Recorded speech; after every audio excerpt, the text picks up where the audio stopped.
Classical dance by Kumari Sanskriti Madhulkar and her team.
Mahakali पाहि सृष्टिला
తదిం తతగదిత్ తదిం తతగదిత్ తదిం తతగజం జం జం జం జం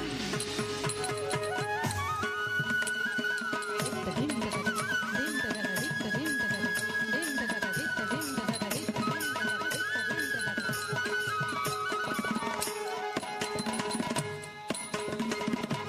ఓం వైష్ణవీ శక్త్యాయై నమః. ఓం బ్రాహ్మణీ శక్త్యాయై నమః. ఓం సర్వదేవతా శక్త్యాయై నమః. ధీం ధీం ధీం ధీం తత్త ధీం ధీం ధీం తత్త ధీం తతగదిం తదిం తతగదిం తదిం తతగదిం దిం తదిం తతగదిం తదిం తతగదిం తదిం తతగదిం తదిం తతగదిం తంగర తగిద తది తంగర తగిద తది తంగర తగిద తది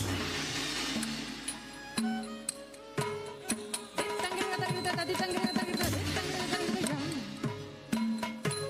తంగర తగిద తది తంగర తగిద తంగర తగిద తంగర తగిద తాదర్ తగిద జం తాదర్ తగిద జం తాదర్ తగిద జం తంగర తగిద తది తంగర తంగర తగిద తాదర్ తగిద జం తాదర్ తగిద జం తాదర్ తగిద జం తంగర తగిద తది తంగర తంగర తగిద తాదర్ తగిద జం తాదర్ తగిద జం తాదర్ తగిద జం ఐగిరి నందిని నందిత మేదిని విశ్వ వినోదిని నందినుతే గిరివర వింధ్య శిరోధిని వాసిని విష్ణు విలాసిని విష్ణునుతే ఐగిరి నందిని నందిత మేదిని విశ్వ వినోదిని నందినుతే గిరివర వింధ్య శిరోధిని వాసిని విష్ణు విలాసిని విష్ణునుతే భగవతి హే సితి కంఠ కుటుంబిని భూరి కుటుంబిని భూరి కృతే జయ జయ హే మహిషాసురమర్దిని రమ్యకపత్తిని శైలసుతే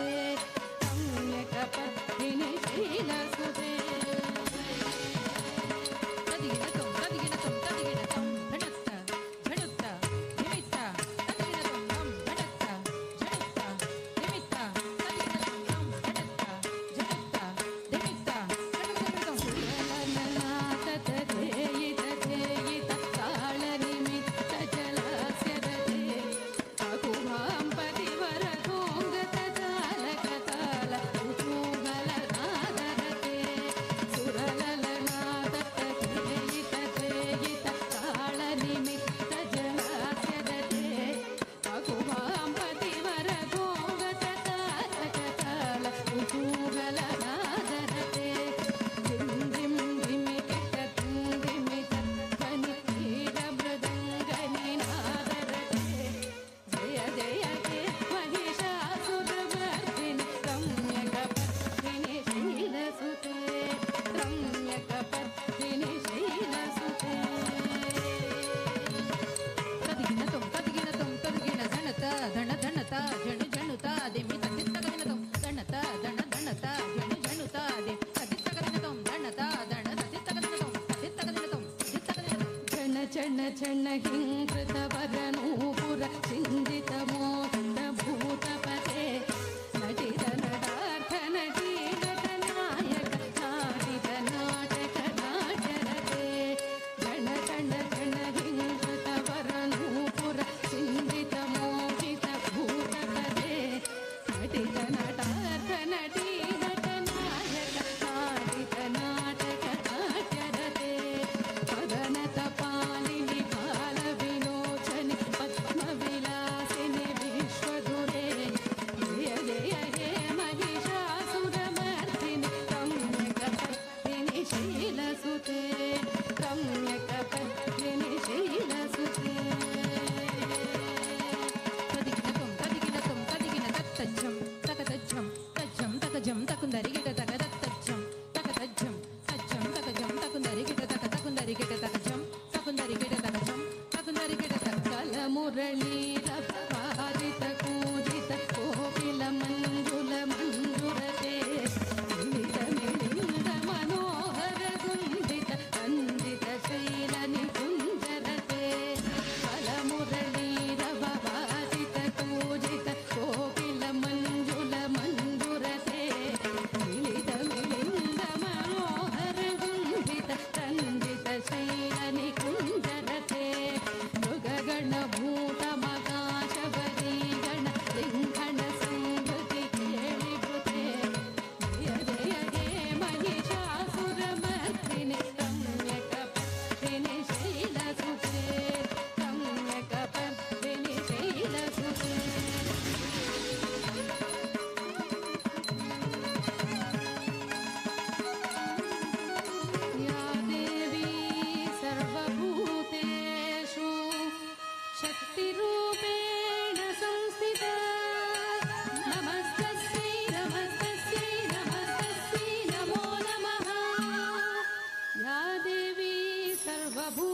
सर्वभूतेषु बुद्धिरूपेण संस्थिता नमस्तस्यै नमस्तस्यै नमस्तस्यै नमो नमः या देवी सर्वभूतेषु शान्तिरूपेण संस्थिता नमस्तस्यै नमस्तस्यै नमस्तस्यै नमो नमः नमस्तस्यै नमस्तस्यै नमस्तस्यै नमो नमः नमस्तस्यै नमस्तस्यै नमस्तस्यै नमो नमः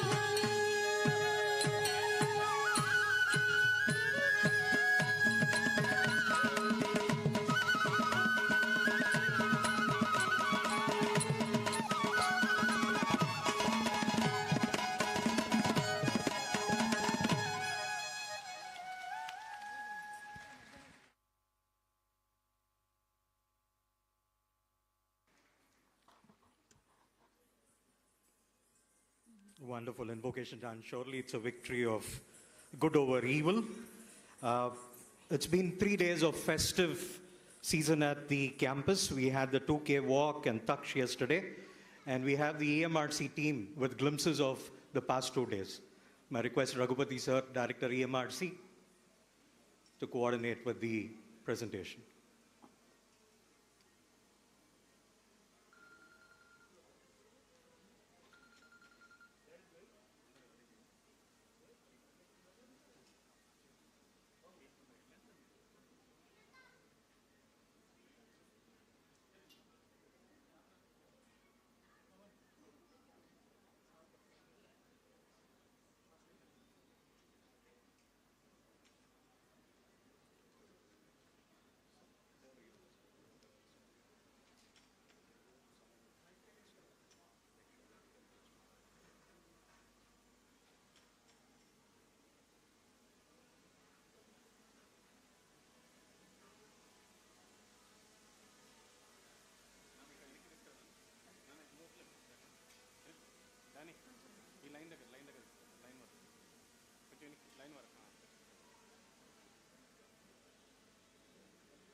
I think you can do a better job by putting your hands together for the wonderful job that was done by the EMRC team under the leadership of the director, Raghupati.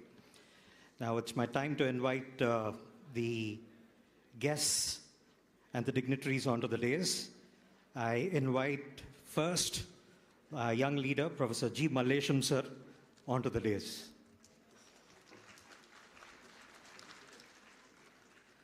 He's a faculty member in the Department of Electrical Engineering at Osmania University and holds key roles as Dean of Development and UGC Affairs, Professor, Director of Electrical Division, and Vice President of AUTA. His educational background includes a postdoctoral stint at Yale University, a PhD in IIT Delhi, and MTech from IIT Delhi.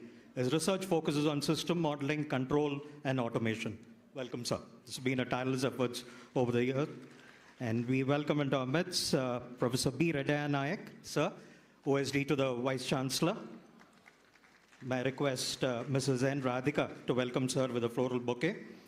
He's an officer on special duty to the Vice Chancellor, is a seasoned senior professor of zoology, and leads the medical entomology division at the university since 1997. With a focus on mosquitoes and mosquito-borne diseases, he has garnered recognition through a UGC postdoctoral research award and numerous publications in reputable journals, having guided several PhD scholars and contributed significantly. And he holds key roles in AIMS and SEAC. His multifaceted experience continues to impact academia and public health policy. And we call him to our midst another great leader and support as a pillar to the administration, Professor P. Lakshminarayan sir, who is our registrar. May I request Srimati Padma Rani to welcome sir with a floral bouquet. He holds a distinguished academic and professional journey, starting as a technical assistant and later joining Osmania University as a lecturer. He steadily rose to become a professor in mechanical engineering, where he has contributed over 30 years. His educational background spans from bachelor's to doctors in mechanical engineering from OU. He has authored over 110 research papers, guided numerous scholars, and holds various administrative roles, including Dean of Faculty of Engineering, where he has introduced curriculum reforms. And he holds a lot of membership with professional societies. Universities like Harvard and Columbia showcases global recognition and contribution to the field. Now, the concept of Foundation Day has been the brainchild of our Honorable Vice Chancellor. So maybe put our hands together as we welcome Professor D. Ravinder sir, Honorable Vice Chancellor. May I request Kavita Ranga to welcome sir with a floral bouquet. He's the 25th Vice Chancellor of Osmania University, is also the patron of the DPIITR chair, with an academic journey noted in Osmania University, where he has obtained his MA, MPhil, and PhD. He has been a faculty member in the Department of Political Sciences since 1990. His expertise spans teaching, research, and academic administration, backed by training in leadership and academic programs sponsored by the Ministry of HRD, Government of India. Professor Ravinder's research focuses on Indian political process, state government and politics and public policies, particularly in rural development and governance. He has contributed significantly through research articles, books, research projects funded by prestigious agencies like UGC and ICSSR, showcasing his rich and diverse experience in the field. And it's time to invite the first guest of honor in our midst, a proud alumnus of Osmania University, Srimati Veena Gundevelli. May I request Mrs. Kavita Ranga to welcome ma'am with a floral bouquet. Ms. Veena is from Silicon Valley-based tech innovator and entrepreneur in AI and fintech, social entrepreneur and philanthropist.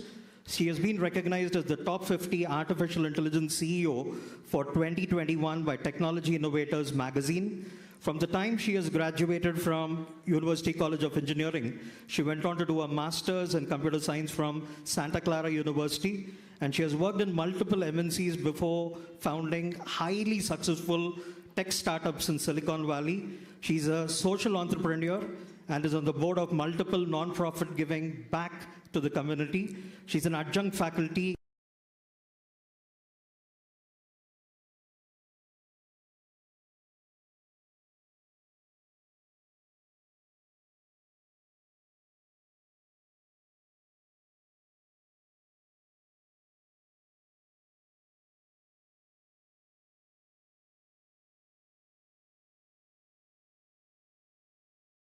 twice the Trailblazer of the Year by Forum of Women Entrepreneurs, Women of Distinction in Technology by Silicon Valley Business Journal. She has also served as Andhra Pradesh government special representative for IT in USA. Really proud of you and happy to have you in our midst, ma'am. Now, there's another alum doing wonders in the present government. It's time to invite Sri Burra Venkateshan, sir.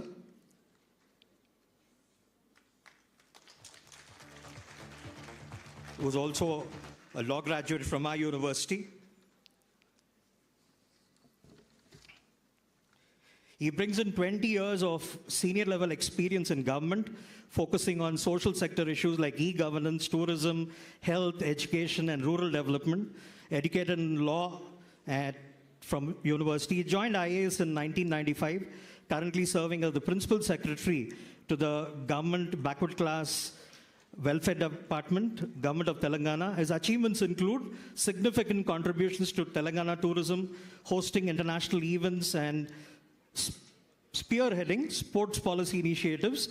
His dynamic leadership reflects a commitment to holistic development, innovative strategies for societal welfare. And I wish the young ones read his book, Selfie of Success. That's something really great. And let's put our hands together as we welcome the chief guest of this occasion, Dr. Vijay Kumar Saraswat. He's our alumnus and did his PhD in the Department of Mechanical Engineering. Dr. Vijay Kumar Saraswat, may I request Srimati G. Sujata to welcome sir with a floral bouquet. Dr. Vijay Kumar Saraswat, member Niti Aayog, Government of India, which is former Planning Commission, is a prominent scientist and member of Niti Aayog in India, has an illustrious career marked by significant contributions to defense research and technology. As a former secretary of DRDO, he led the development of crucial missile systems and the ballistic missile defense system. His work extends to cybersecurity, nuclear infrastructure, and enhancing defense capabilities against ballistic missile threats. Beyond defense, Dr. Saraswat has pioneered initiatives in alternate energy systems like clean coal, concentrated solar power, and bioenergy, while also driving advancements in sustainable transportation systems such as e-vehicles and hydrogen-powered transport. He has contributed to technology development areas like silicon, photonics, ICT applications, and Indian railway research. Notably, his menthol economy program and leadership in technical textiles and body armor committees showcase his vision for India's future growth. Dr. Saraswat's outstanding achievements have been recognized through numerous awards, including the Padma Shri and Padma Bhushan, as well as the honorary director. Hold your breath, I didn't come across this figure. He's got honorary doctorates from over 25 universities. Really proud, sir, of you and really delighted to have you in our midst there. May I request all the dignitaries who are there on the dais to lead us through the lighting of the lamp. Light holds a lot of significance in our culture to lead us from darkness to light. May I request the members, and at the same time I request the invocation song to be given to us by Shishira, Pratima, and Vaishnavi. Shishira is from 4th year ECE, and Pratima and Vaishnavi are from 3rd year ECE.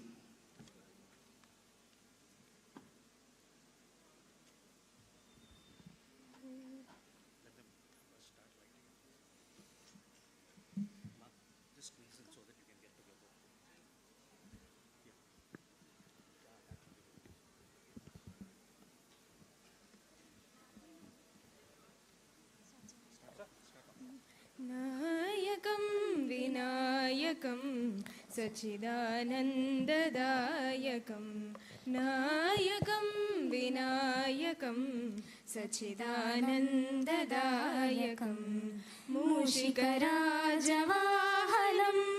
सर्पराजविभूषितम् एकदन्तशोभितं विघ्नराजं भजे भजे नायकं विनायकं सच्चिदानन्ददायकं सर्वविघ्ननाशकं सर्वपापहारकं कार्यसिद्धिकारकं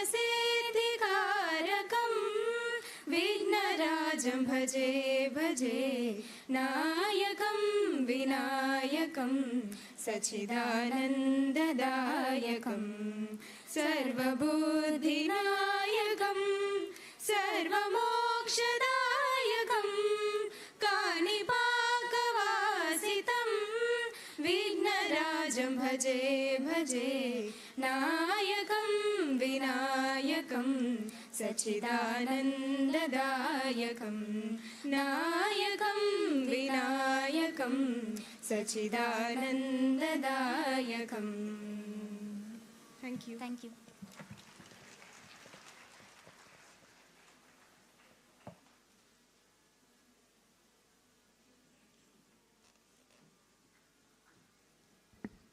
Thank you, Sishiricha, Pratima, and Vaishnavi. Last year, I don't know how many recall, the same hall looked more like a mini planetarium when Wing Commander Rakesh Sharma had gone about with giving his reverberating message. And it was initiative of Vice Chancellor to bring out a book on this occasion. May I request Sri Burra Venkateshan Sir, IAS Principal Secretary to Government of Telangana, and the other members here to release a book which is titled Journey to Space and the Fact About Life in Space. This was a speech which was made last year by Wing Commander Rakesh Sharma.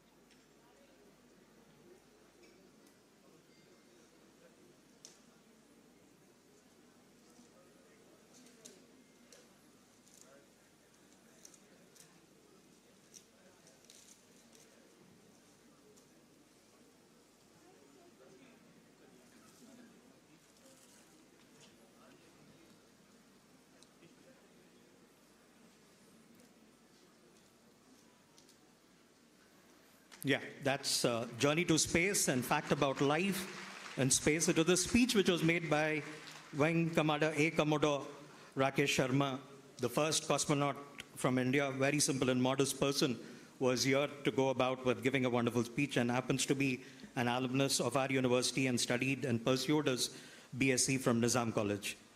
We have another book release that is a book written by Professor D. Ravinda, Vice Chancellor OU. My request, Dr. Vijay Kumar Saraswat,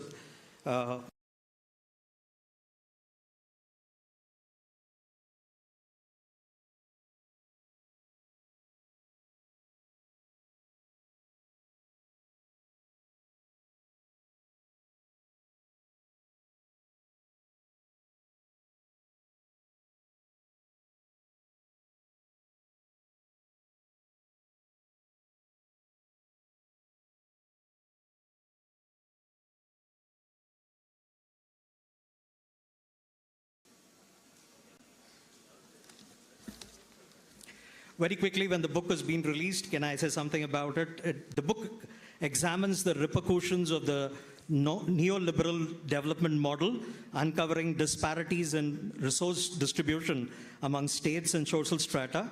It scrutinizes the efficacy of existing policies, often deemed arbitrarily ad hoc and unsustainable, exploring diverse aspects of public policy, rural development, socioeconomic policies, and democratic decentralization.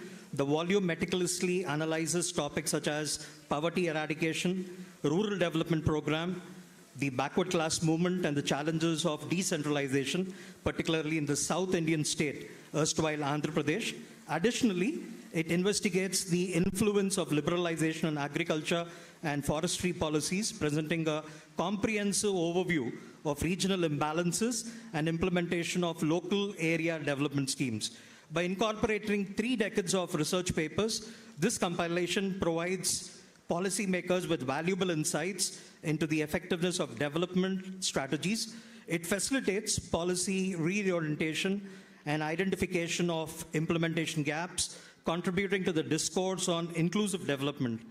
Emphasizing the significance of considering diverse social groups and classes, the volume aims in shape more public policies. The title is State, Society and Development in India, authored by our Vice Chancellor.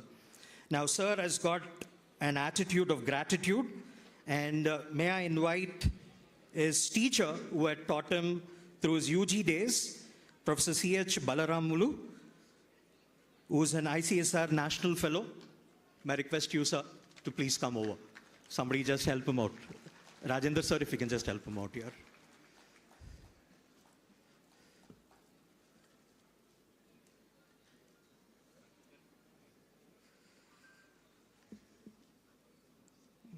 Sir was insisting that the first copy of his book should be given to his teacher.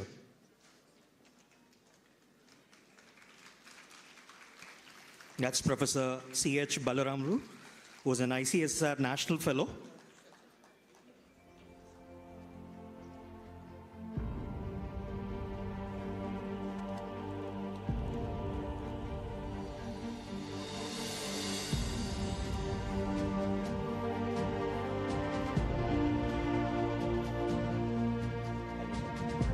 The truly traditional way there.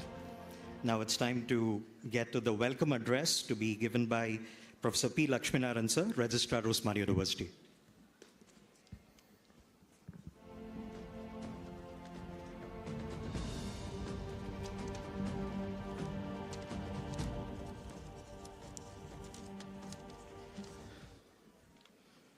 Namaskaram to everyone. I welcome you, all of you, for the Osmania University 107th Foundation Day celebrations on 26th April 2024. Today's chief guest, respected Dr. Vijay Kumar Saraswat ji, Honorable Member of Niti Aayog, Government of India, Chairman of Quantum Ecosystems Technology, Council of India Board. Welcome you, sir, to this 107th Osmania University Foundation Day. And today's guest of honor, Sri Burra Venkatesham Garu, IAS, Principal Secretary to Government, Higher Education Department, FAC BC Welfare Department, Principal Secretary to Honorable Governor, Telangana, and Commissioner, Collegiate Education, Government of Telangana. Welcome you, sir, for these Foundation Day celebrations. Another guest of honor, Srimati Veena Gundavelli, Founder, Chairperson, and CEO, Imagia Corporation, USA. Welcome you, madam, for these Foundation Day celebrations. Respected our Honorable Vice Chancellor, Professor D. Ravindra Garu, under whose dynamic leadership, lot of academic infrastructural developments, we are all witnessing it. I welcome you, sir, for this Foundation Day celebrations. And my guest, my friend, Professor B. Reddy Nayak, OSD2 Vice Chancellor, and another my colleague, Professor G. Mallesham, Dean Development and UGC Affairs, Deans of various faculties, Principals of various colleges, Directors of various departments, Head of the departments, Chairpersons, and all the faculty members, University alumni, non-teaching staff, research scholars, students, print and electronic media, and guests. I welcome you all once again to this 107th Foundation Day celebrations of Osmania University. It is with immense pleasure and honor that we gather here today to celebrate the 107th Foundation Day of Osmania University. On behalf of the entire university community, I extend warm welcome to everyone gathered here. As we reflect on the rich legacy of Osmania University, founded on April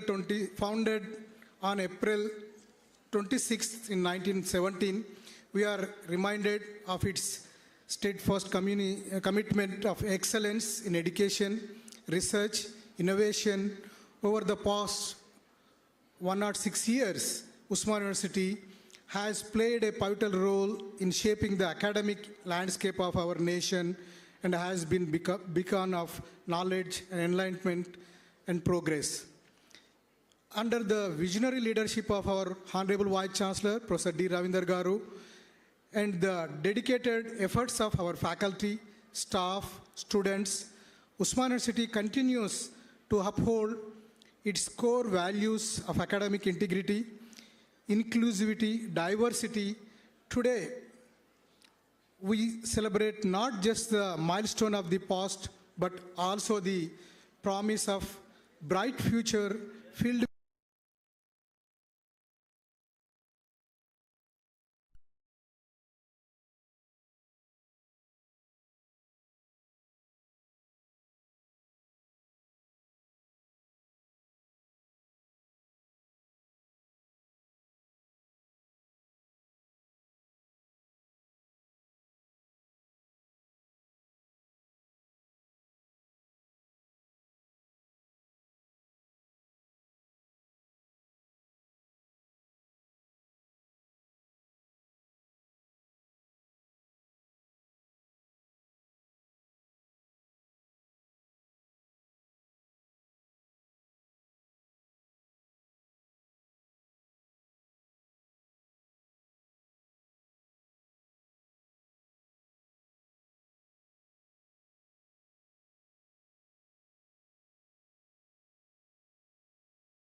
Registrar Professor P. Lakshminarayana Garu and Dean Development and UGC Affairs Professor G. Mallesham Garu, invitees, principals, heads of the departments, deans of the faculties, research scholars, students, invitees, press and electronic media.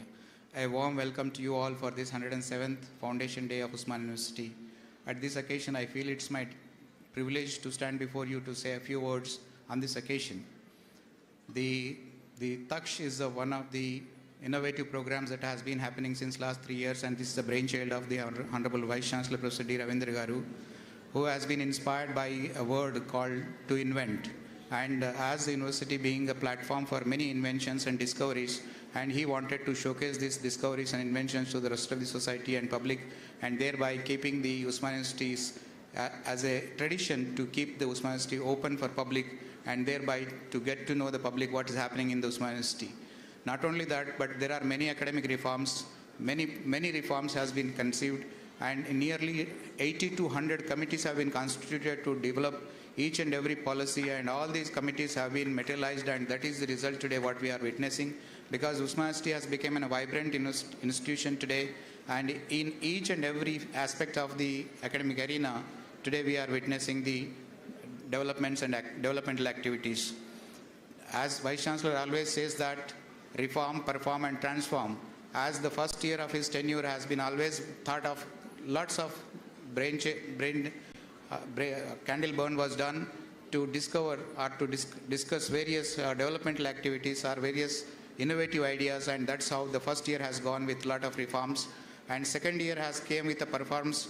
Lots of performances have been happened, lots of discoveries has been happened, lot of publication has came out, lot of new things have came in place, like uniform credit courses in all the PG programs. Similarly, continuous and comprehensive evaluation program has came in place, and thereby, since the continuous and comprehensive evaluation has came in place, the campus life, the spectrum of campus life has been changed, and the attendance has been increasing day by day, and that is what it has happened, and that is what we are witnessing as a transformation in the third year. I know that under the able guidance of the Honorable Vice Chancellor, the university has flourished, and it has made its marks, and I am sure that all these 3 years have been memorable remarks. With these few words, I thank you one and all for making part of this program. Thank you very much. Thank you so much, sir. I think the crowd is sloppy. You can do a better job by putting your hands together. Now it's time to listen to our boss, that is our Vice Chancellor, Professor D. Ravindra, sir.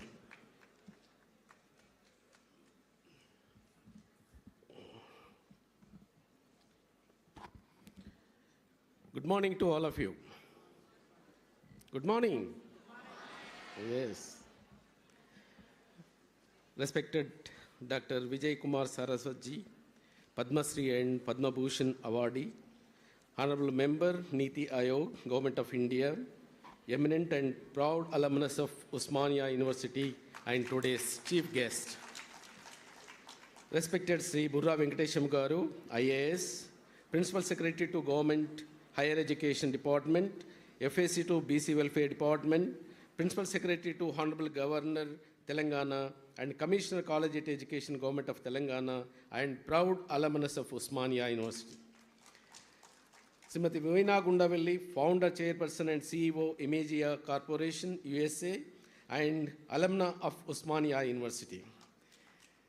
And Professor Limbadri, Telangana State Council of Higher Education, Secretary, Professor Sriram Venkatesh Garu, and the former Vice Chancellor, Professor Satyanarayana Garu, and respected Lakshmi Narayana, Registrar of Osmania University, Professor Reddy Nayak, OSD2 Vice Chancellor, Professor Mallesh, Dean, Development UGC Affairs, Professor Sailu, Chairman for this entire celebrations committee, and Deans of the faculties, Principals of the colleges, Directors, Head of the departments, Chairperson, Board of Studies, and faculty members of all the departments, distinguished alumni, Dr. Vijay Kumar, the President of the Engineering College Association, Alumni Association, and also Founder Director of Osmania Foundation, non-teaching staff, non-teaching associations, research scholars, and students, print and electronic media, ladies and gentlemen, once again, a very good morning to all of you, and greetings from Osmania University. I think on this auspicious occasion, I think I proudly say I thank the Saraswatji and Burra Venkatesham Garu and dignitaries on the dais, which my last 30 years of my work, collected work, which is inaugurated, which is released by the Honorable Saraswatji. I think I'm thankful to you, sir, for this. And at the same time, my teacher, my Guru, who is also sitting in the audience, Professor Balramulu Garu, and my colleagues, and for everyone, once again, I welcome you for the 107th Foundation Day celebrations of Osmania University.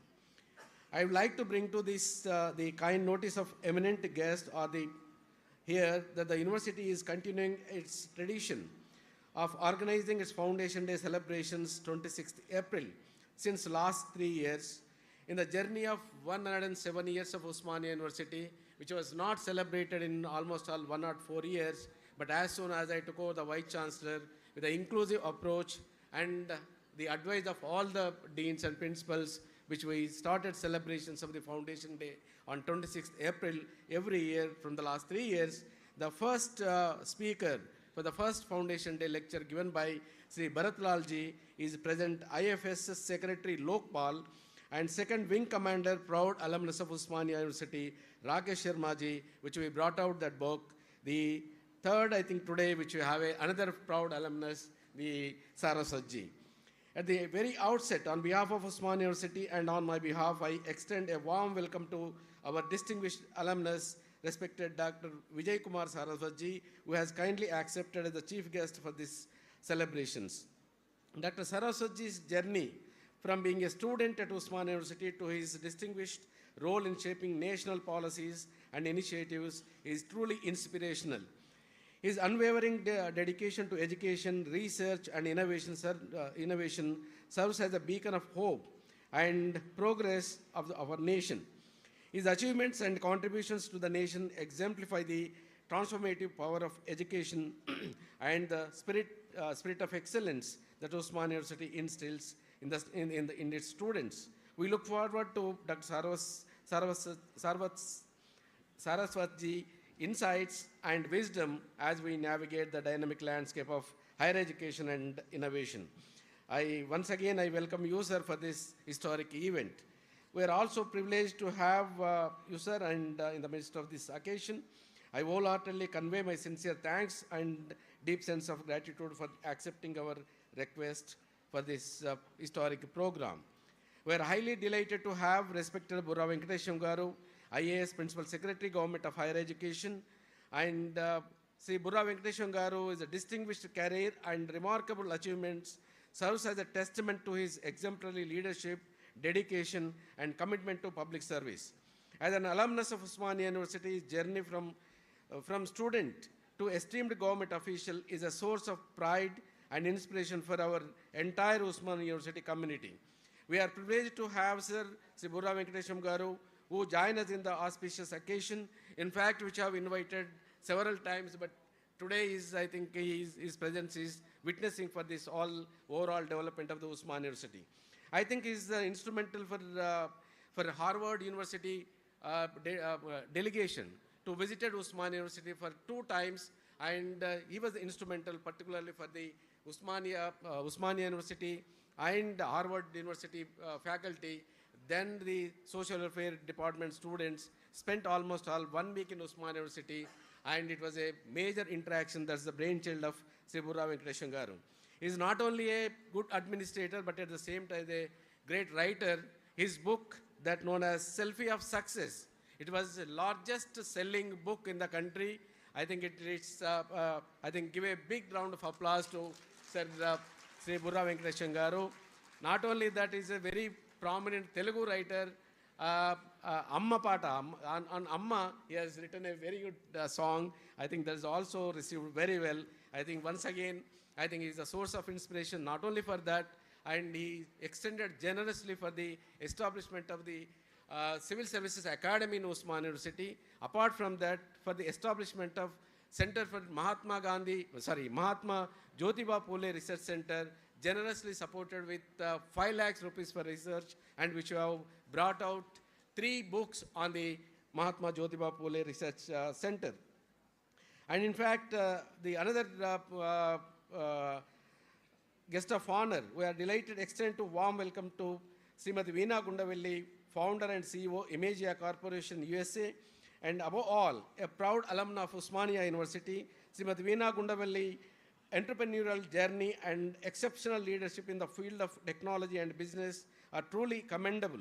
As an alumna of Osmania University, her achievements and contributions serve as a testament to the university and commitment to nurturing talent, innovation, and global success. Recently, Madam has established the Touch a Life Foundation and conducting the series of lectures on Tall Talks, the second major event which conducted in Osmania University in association with Osmania University and Osmania Foundation, almost all 15 change makers, the very highly influential social entrepreneurs who came to Osmania University and interacted with our students. There is a lot of impact on the students. Apart from that, I think she is very generous entrepreneur and supported to ECE department, established the computer lab in Imagia in her company. Thank you very much for your support, madam, for this in this endeavor. Dear friends, I deeply honored and address this distinguished gathering as we gather today to commemorate the 107th Foundation Day of our beloved Osmania University with the grand celebrations of Osmania Taksh, themed Connect and Reconnect to Grow. In fact, I think all of you are aware that the journey of Osmania University in 107 years, which has contributed, produced from the top, the former late P.V. Narasimha Rao, to most of the prominent persons who are spreading across the globe and contributed intellectually and entrepreneurially and industrially for the nation and even the globe also. And at the same time, I think in the 107 years of journey, the lot of milestones, and the former Vice Chancellors also laid the foundation, the strong foundation for the Osmania University. Subsequently, the great teachers also contributed a lot for the Osmania University, and that which you are moving forward. I think which you have identified the slogan that honoring the past, celebrate the present, and creating our future. The events of these 3 days events, I think I proudly say that on 24th, yesterday, I think almost more than 50,000 students who visited various departments which showcase their achievements, research, and exhibiting all the achievements. I think probably it's never in the history of Osmania University. In the last 3 years, people have come from Karimnagar, Nizamabad, Nagar Karnool, and different parts of Telangana, and which you have showcased about the open day. I think it's reached out to entire the Telangana of Osmania University achievements, that popularly known as lab to the land and lab to product, that is successfully which you are conducting this program to showcase our Osmania University achievements. I think in fact most of our faculty and students who are pursuing almost all 350,000 students under Osmania University, 7th largest university and second major affiliating university in the country. But when the Osmania University was established, I think most of our students do not know about that. I think to popularize the contributions of the late 7th Nizam and his Farmana, if you look at that Farmana, after 107 years, his Farmana is relevant even till today. I think in light of that, which we would like to celebrate and commemorate the Osmania Foundation Day on these occasions. I think I am delighted to place before you that lot of rankings, and at the same time which you have a lot of challenges, and though with the committed teachers and the faculty and students and non-teaching and all these alumni, which we consider 4 pillars of the Osmania University, and because of their contributions under the NRF rank, which we got 36th rank in Indian universities, 64th rank in the overall category, and similarly in the other categories also like QS World Ranking and QS Southern Rankings, which I am not going into details, but Osmania University has secured 7th among the Indian universities as per India Today survey. And at the same time, I would like to brief report, which is also part of my presentation. I think I am proudly placed before you that several times, which I also mentioned, since our chief guest and guest of honors also here. And as soon as I took over in the May 2021, I think we convened a meeting with the senior professors. We conceived the idea of 21-point agenda, whereas UGC also instructed to all the universities to come up with the institutional development plan, but which have given a different nomenclature that known as 21-point agenda in 2021. It's the overall development for the Osmania University.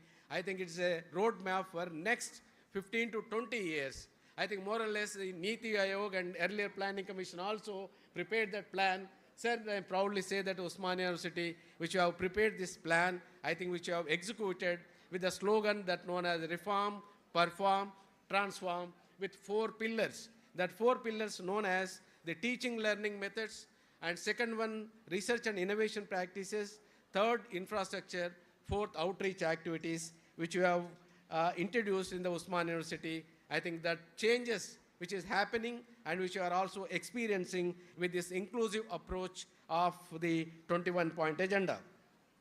Probably I think which have introduced a number of new courses to suit the market for the employment generation, and under the guidance of Sri Burra Venkateshan Garu, we interacted with the BFSI group and CRISP group also, helping us particularly for shaping the new courses and to move on. And for example, like dairy technology, bioinformatics, crop production, artificial intelligence, data science, so on and so forth. And at the same time, probably the first university in the country adopted 80 credit policy in the state with the UGC recommendations in total which we are implementing. Another major decision which I have taken last year, that known as comprehensive continuous evaluation system. I am proudly say that after introducing this comprehensive continuous evaluation, probably it is there in only NITs, IITs and central universities, but whereas with a lot of courage which you have introduced this comprehensive continuous evaluation system, those who teach, they evaluate it, and it changed the complete classroom culture in the Osmania University. Another important thing which you have noticed that probably again in the Osmania University, the first university which you have introduced NIQ quota, National Integration Quota, it completely changed the culture in the Osmania University also, in the classroom culture. Yesterday we witnessed most of the students which are coming from different parts of the country, they showcase their intelligence in the classroom. And apart from that, I think probably again, first university that we remove the barriers between the faculties which have introduced that any graduate can pursue any post-graduation in the Osmania University. It's probably only in the Central University which is happening, but whereas in Osmania University which are implemented, I think the classroom composition completely changed. For example, economic students allowed only to do economics in the earlier period. Now, the engineering graduate can pursue even economics, political science, public administration. Because of that, I think I thank Bura Venkateshan Garu, who is inspirational for civil service students. Yesterday, I think day before yesterday, who celebrated and felicitated all the IAS toppers from Telangana and felicitated in Raj Bhavan with the Honorable Governor.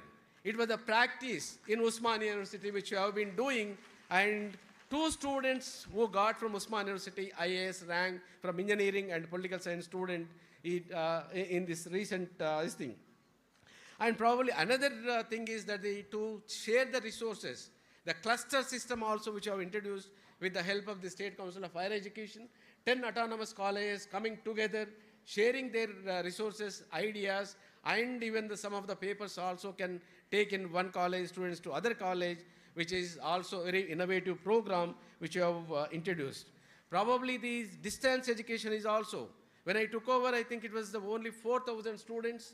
Now it is gone up to almost all 10,000 students, and at the same time, the highest number of courses which we are offering in CDE through MOOCs and Swayam portal also.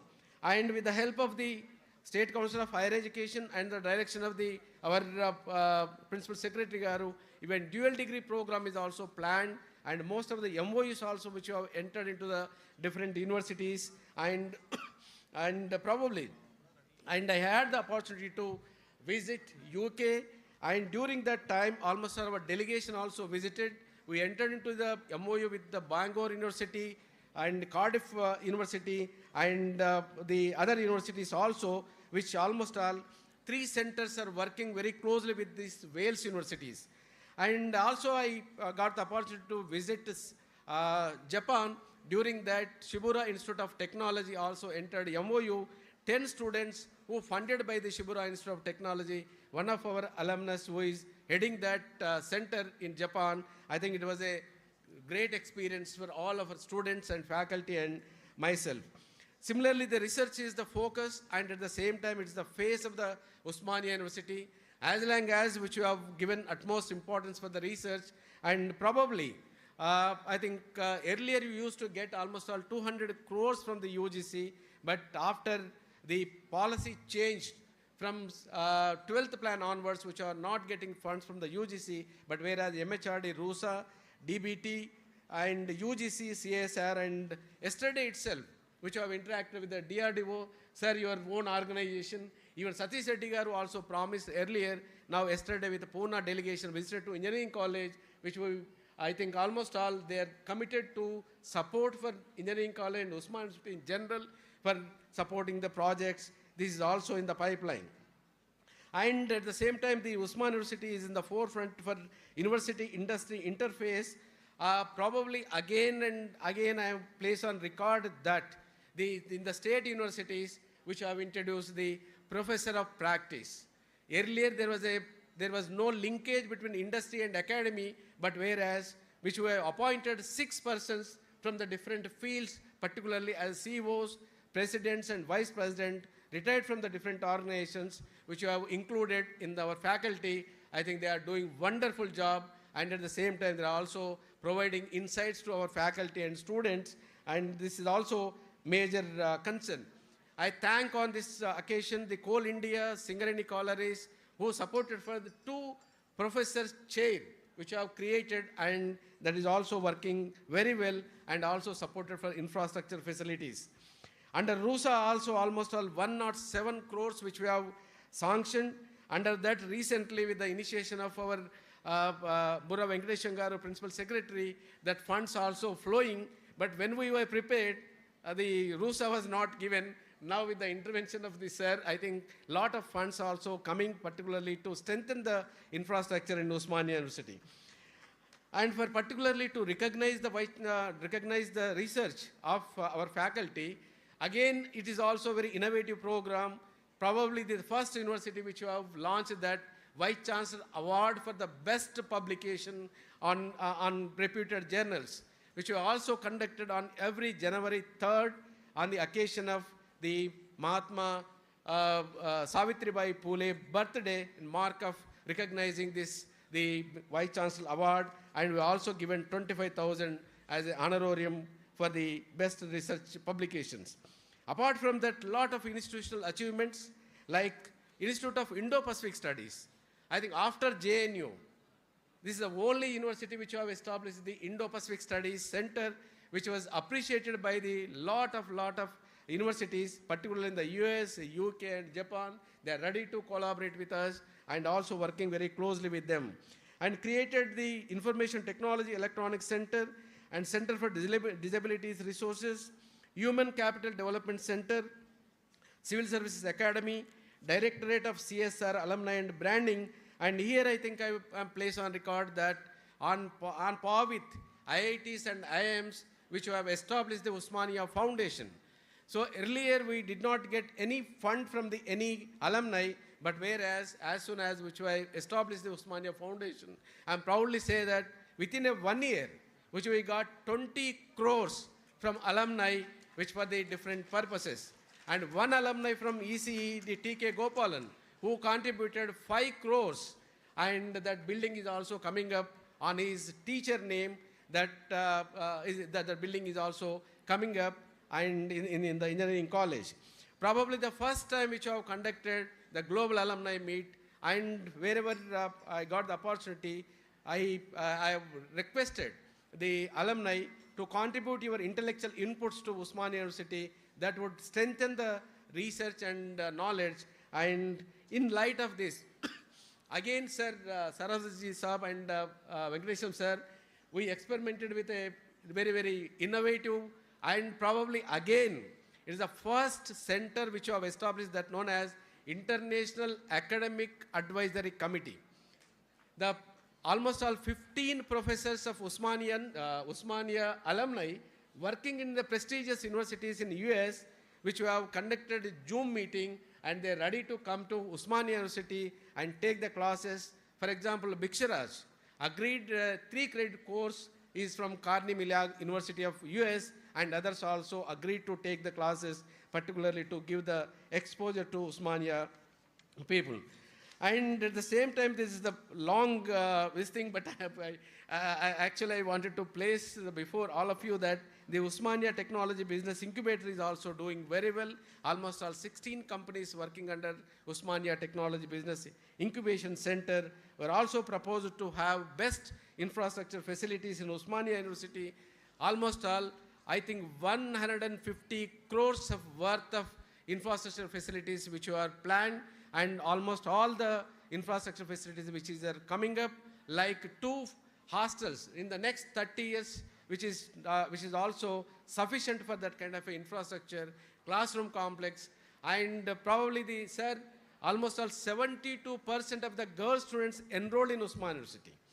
I think the highest number of girl students which enrolled in Osmania University, which is very difficult for us to accommodate, and we converted boys hostel to girls hostel. With thanks to the Vishwani College, who donated 2 buses for the girl students, which have provided free shuttle buses in the campus, and which is also very useful kind of a thing. And with the help of the Ministry of Culture, Government of India, the sound and light show and the iconic building of the Arts College, and almost all 15 crores which is sanctioned by the Ministry of Social Justice for 2 hostels, and the Government of Telangana, Tribal Welfare also sanctioned 20 crores for the hostels. And if you go on, I think almost all, it touches upon 200 crores worth, which I think it's never in the history of Osmania University, the last 20 years, but I think that infrastructure, once it comes, definitely that's going to be a major facility. And apart from that, my friend and Dr. Nagaya is here. He came forward to establish the open air theatre adjacent to here. Dr. Nagaya is with the 1 crore rupees which has contributed. And to reach out the people, which we have launched, probably again it's the first, that known as Osmania TV channel also launched, and most of the lessons also recorded from the EMRC, and which are also telecasting in the through TV channel. And at the same time, the 9 stepwells also located in Osmania University. We are also working with the NGO, and at the same time, the restoration of that the stepwells is also in the pipeline. And apart from that, I think we seriously looking towards the alumni, and at the same time, the great scholar, the Saraswati and Burra Venkatesham Garu, and other prominent alumni also here. I think we need to support and at the same time give guidance for the overall development of the Osmania University. And with the concluding slogan, wherever we go, wherever we address the meetings, we close with the slogan that known as, what is that? RPT. Reform, perform, transform. That is our slogan, which I think achieved with that slogan, and it's fulfilled with the 21-point agenda, whatever we proposed in 2021, almost all that fulfilled. Jai Osmania, Jai Ho Osmania. Thank you.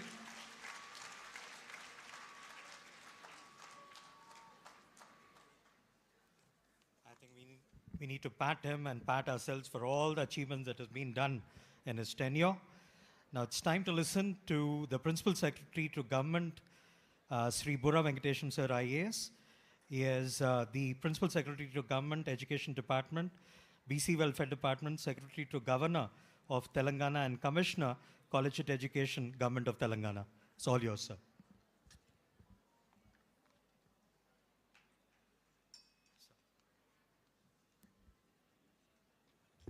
Warm good afternoon to everyone present here, especially Saraswat sir and Veena madam and Osmania University VC Ravinder garu, Reddy Nayak garu, Mallesham garu, atlage our friend Lakshmanarayana garu, and all other dignitaries present in the meeting. Warm good afternoon to once again.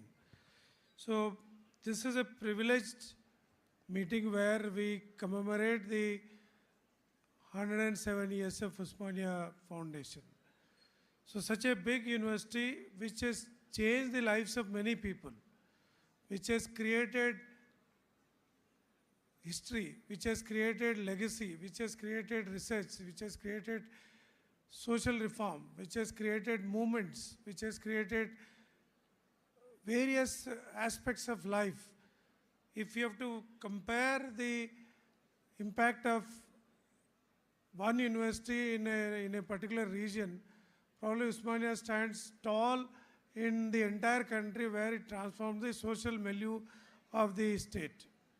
So no other university could have done so much, because we were in a setup where Urdu was the main language and the people were speaking some other language, and then the overall education attainment levels were very, very limited in this part of the country that time. But same visionary leader, somehow he thought that time Nizam, we should have one good university. When others are not having even colleges, one university was established, and that university continued till the latest Telangana formation movement. It was the bedrock of all the social transformation happened in our state, right? So, especially Saraswat sir was saying that when compared to PhD, when he was doing research here, or when he has completed his PhD, to present day PhDs or the total education attainment level, there has been a gradual decline. So the decline is very perceptible, very seen. It's not that it is behind the wall. It is seen on the wall directly. The overall level of conferences we have, overall level of publications we have, overall quality of the books which are coming out, or the papers being published or shared across the various media, definitely speaks volumes of deterioration. Because I am, as a Principal Secretary Education, I keep various review meetings. So in the review meetings also I am finding most of these seminars which are conducted, workshops which are conducted, they are only for the sake of CAS, for the sake of getting promotion, getting this thing. So it's mandatory, that's why we are doing. It's not out of passion, it's not out of their interest in the subject. It is more to fulfill an obligation. So they are just trying to put something which is just copy-paste type, or trying to some kind of hosh-posh kind of things. So same is the way the students, their job, they think coming to Osmania University means we should get some graduation or post-graduation, and then we have to get some job outside. So they are never interested in the regular curriculum. Their interest is more outside the curriculum. So their coaching classes or other competitive exams or other areas of interest is more predominantly seen. So with such a scenario, we are finding the entire gamut of education environment getting deteriorated. Now it is high time. On a birthday, as all of us, we take lots of pledges, we take lots of commitments. Yes, from this birthday, I will reform like this. From this birthday, I'll perform this. From this birthday, I'll transform my life like this. Generally, do we take this kind of pledges or not? So on 106th, you did something. Now it is 107. So Vice Chancellor was saying, now your slogan is RPT, reform, perform, transform, or you will perish. So the non-performance will lead to perish. Either you perform or perish. There is no other way. Just because you are 107 years old or 150 years of old, you are not going to be respected. Now it is time for you to perform. For example, national education policy, one day or the other, it has to be implemented across the country. So when NEP comes, when it becomes the mainframe, then the question of affiliations, question of compulsory regulations are going to be over. Any college, any university, they will work as if they are independent. Whoever is doing good, they will stand in the existence. Those who are not performing will be closed. Just because I have become a professor, whether my students are performing well in job market or their publications are good or bad, I'll get my CAS, or I'll get my promotion, or I'll get my increment. These days are going to be over in next few years. Please understand individual excellence, individual commitment, and especially in teaching community, this is a must, that you are not speaking for yourself. You should be speaking through your students. Your students should be speaking about your greatness, not you. So your students should be performing well in international area. Your students should be performing well in their publications. The students should be doing good in various life missions. Then yes, that professor will stand as a tall leader, right? So now Osmania University being the eldest brother of all the universities, all other universities are very, very small brothers to Osmania University. After this in Telangana now, Kakti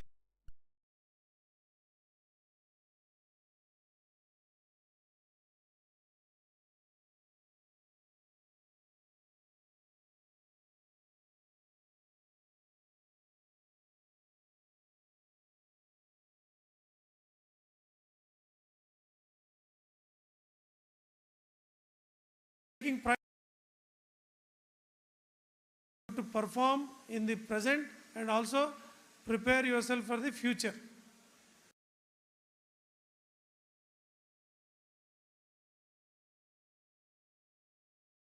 Be like a strength under your shadows. Many more should come and get supported. Your colleges, your junior universities, they should get support from you.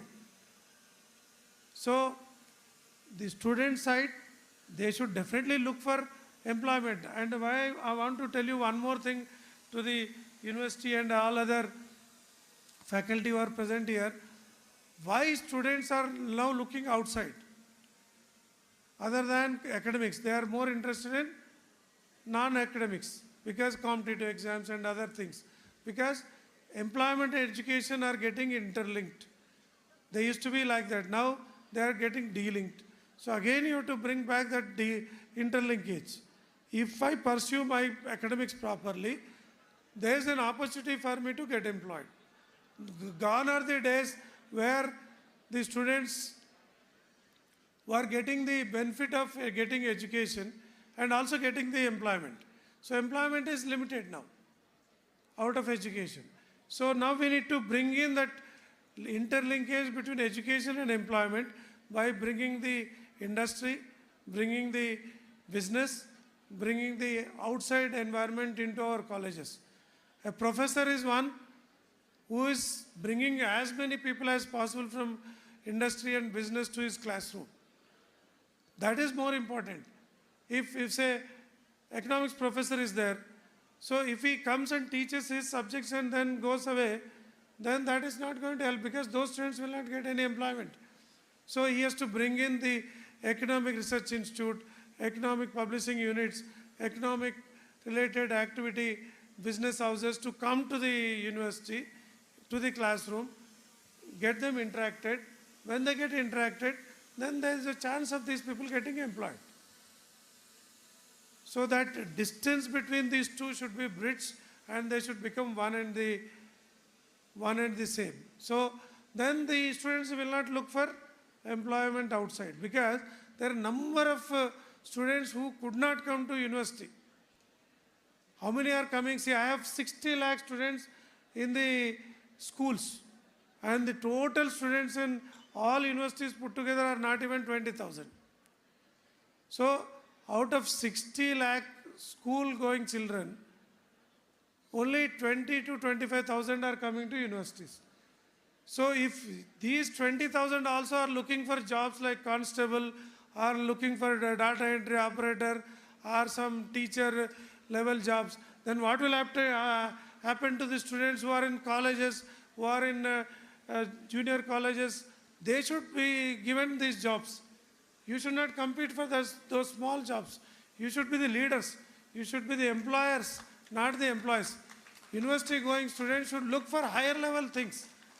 You should prepare for that. These 25,000 can become leaders. Then those who could not come to the universities because of their whatever family issues or because of any other reason, there are lakhs and lakhs of them are looking for small jobs. Don't go and use their opportunities. That is also very important thing you have to think of.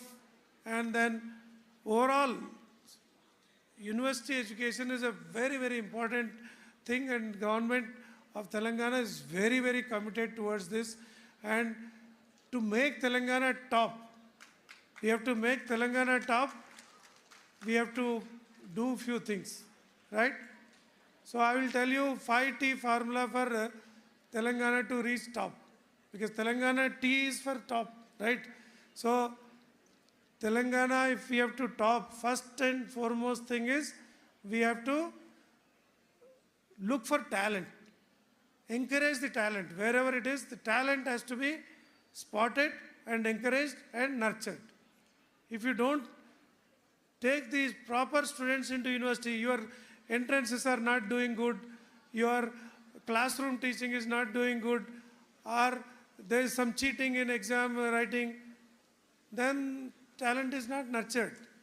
So in fact, Nelson Mandela says, if you have to make a country or a society to perish, easiest thing is to allow cheating in exams. If you allow cheating in exams, cheating in the performance in colleges and universities, that is enough to make that country perish in terms of human excellence. So, nurture the talent, that is first. Second is train them continuously, training at all levels, including professors, students, every level. We should keep on training the people. Unless you train, it's like sharpening your knife. If you don't sharpen your knife, it will not cut. So training has to be continuously. So training has to be always there.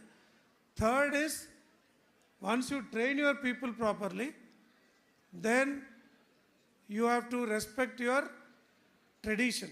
Traditions have to be respected. If you don't follow your traditions, what will happen? You will become haywire. You will not have any respect for anybody. Traditions have to be respected. Each place has its own traditions. Each place has is its own value system. So follow the traditions which are valuable in that place. Next is embrace the technology. Technology is very important. So don't lose sight of technology, whether it is in engineering or in sciences or in anything. Technology doesn't mean that only some material technology. Technology means innovation in any field, whether social sciences or agriculture sciences or in any other sciences and engineering. So technology has to be continuously improved and it should be adopted. That is fourth. So if you follow this fourth diligently, you are 100% sure of reaching the top. So the Bhishma Pitamaha has to take this lead. If Osmania is unable to do, then nobody else will be able to do. So on your birthday, take this commitment, take this pledge that yes, Osmania will lead and it will lead from the front and make others also to follow it, and slowly leading the entire Telangana to topmost in the country. Thank you very much.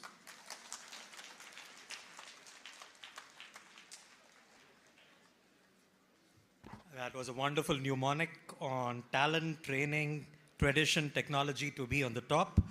I request you all to put your hands together. I think this is something which we don't get to listen again and again from an upright officer in public service. It's time to listen to another alumni. That's Srimati Veena Gundavalli ma'am, CEO and chairperson of Imagia Corporation, USA.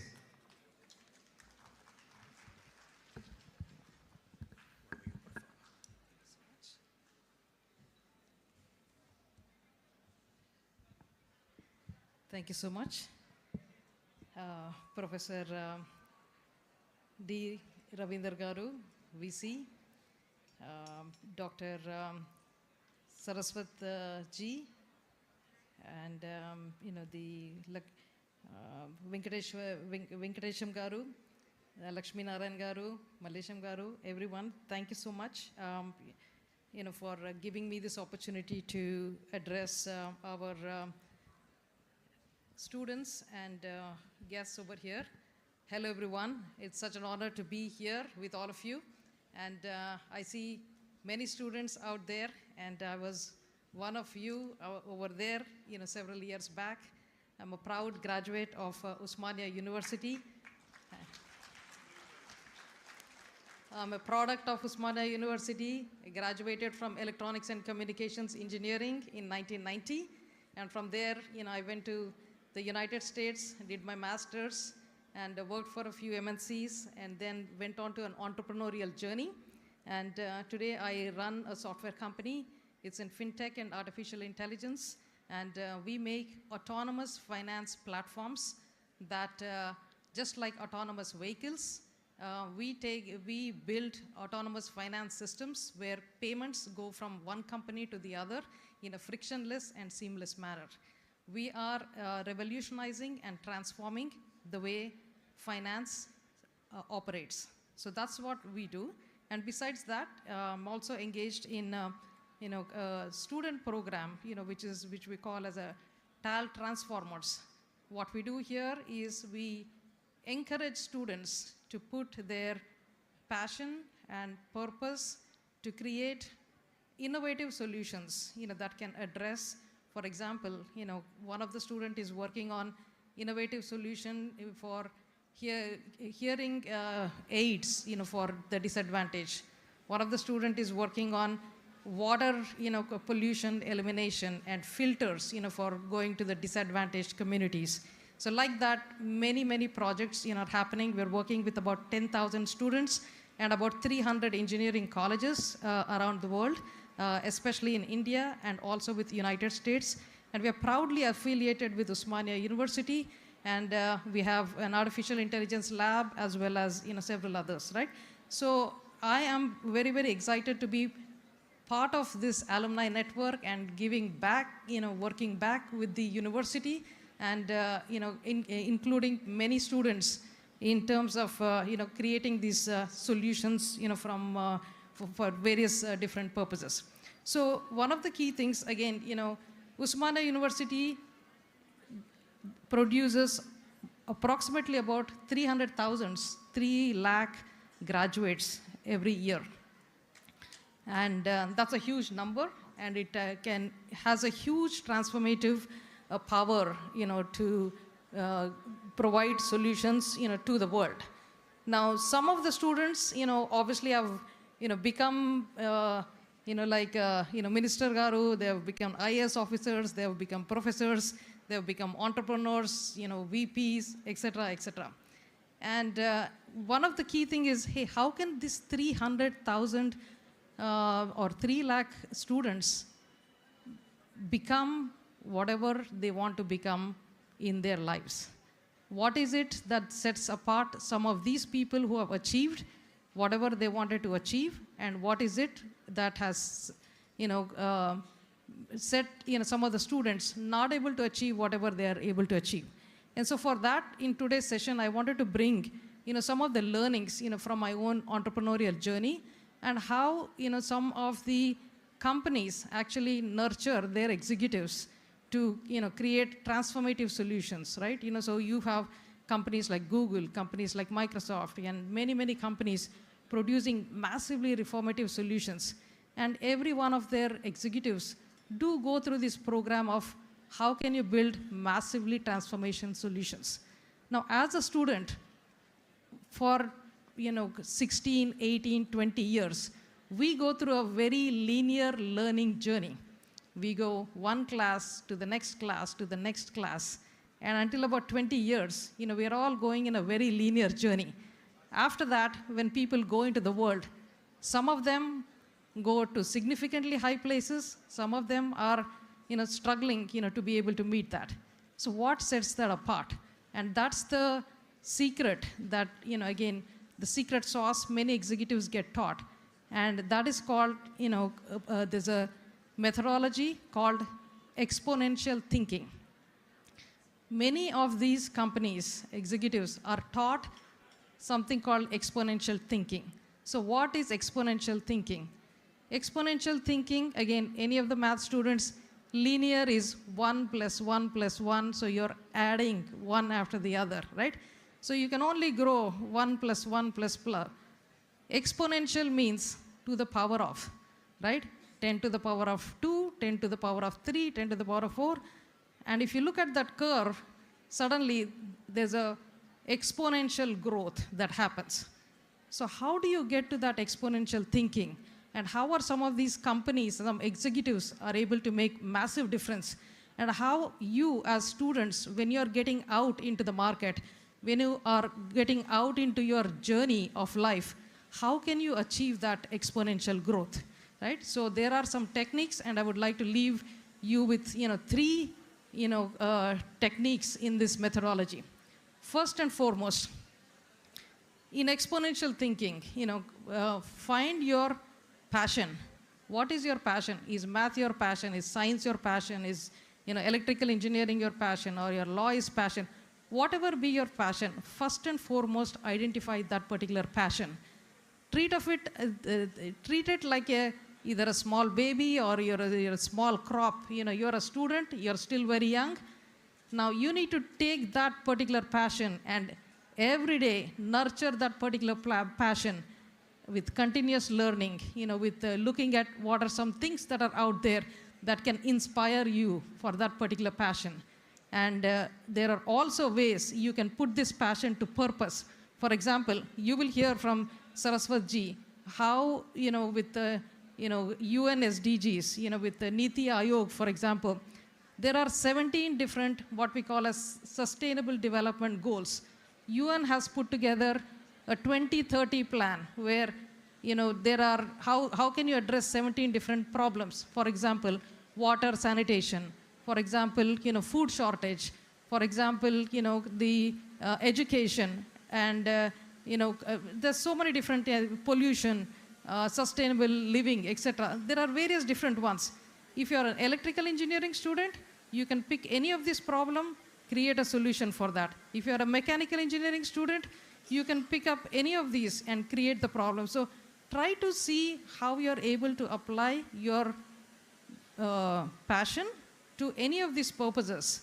And you will start seeing how your innovative thinking can start developing. And that is the start of how you can start thinking in a very innovative way, right? The first aspect of find your passion and purpose. The second is boundless thinking. Just imagine, okay, if you were in the world, if you're given all the time in the world and all the support in the world, what would you do? Where do you want to take your life? And what do you want to do? And so that is the thinking. Maybe it's worthwhile for every student going out there. First of all, sit down and understand and journal. What is it? Many of us come with a lot of fear, anxiety, doubt. And many students, again, coming in from rural areas, coming in from, many different, maybe English is a problem, maybe, schooling has been a problem, maybe support is a problem, maybe financial difficulties are there. There are so many fear, uncertainty, doubts that actually come in front of you. But and first look at, if everything was given to you, what would you do in your life? And chart the course from there and figure out what is it that you need to do to find solutions in each of these and start living the dream. Dream big and start finding solution for your dream. And this is where I think a lot of executives in companies are taught, hey, if the company has to be $1 billion or $10 billion, what would you do as an executive? And this is where students can start using this right from the beginning.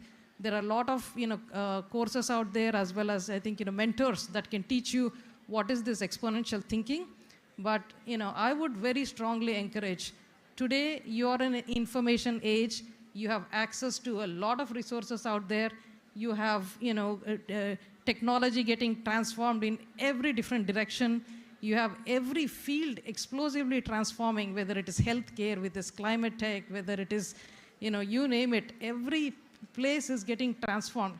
And you are sitting at a tremendous opportunity to do big things, to do better things than any of us. This generation is one of the smartest, or probably the smartest generation compared to any of the previous generations, right? So take advantage of that.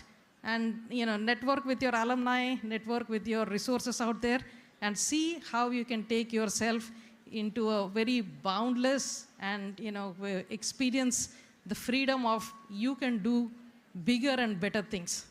And instead of becoming spectators of, hey, world is changing and somebody, some Microsoft or some Google or Zuckerberg did this, that, and everything, you take charge. You can do it too and make it happen.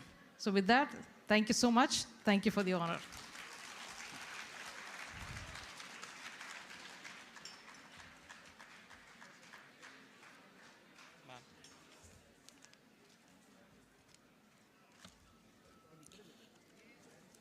Thank you so much, ma'am. I think I've got another version of Atomic Habits by James Clear. when he said about exponential growth and other things there. Thank you so much for giving that wonderful advice to the young ones to pursue passion and purpose and boundless thinking. Now, there's small technical things that have been worked out by my friend here. In the meanwhile, I request the chief guest of the day, Dr. Vijay Kumar Saraswat sir, Honorable Member, Niti Aayog, Government of India, to give his chief guest address on this occasion.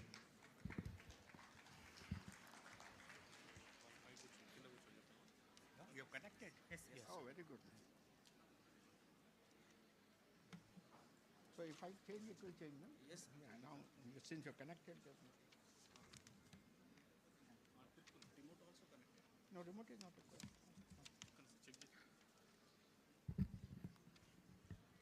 అందరికీ నమస్కారం.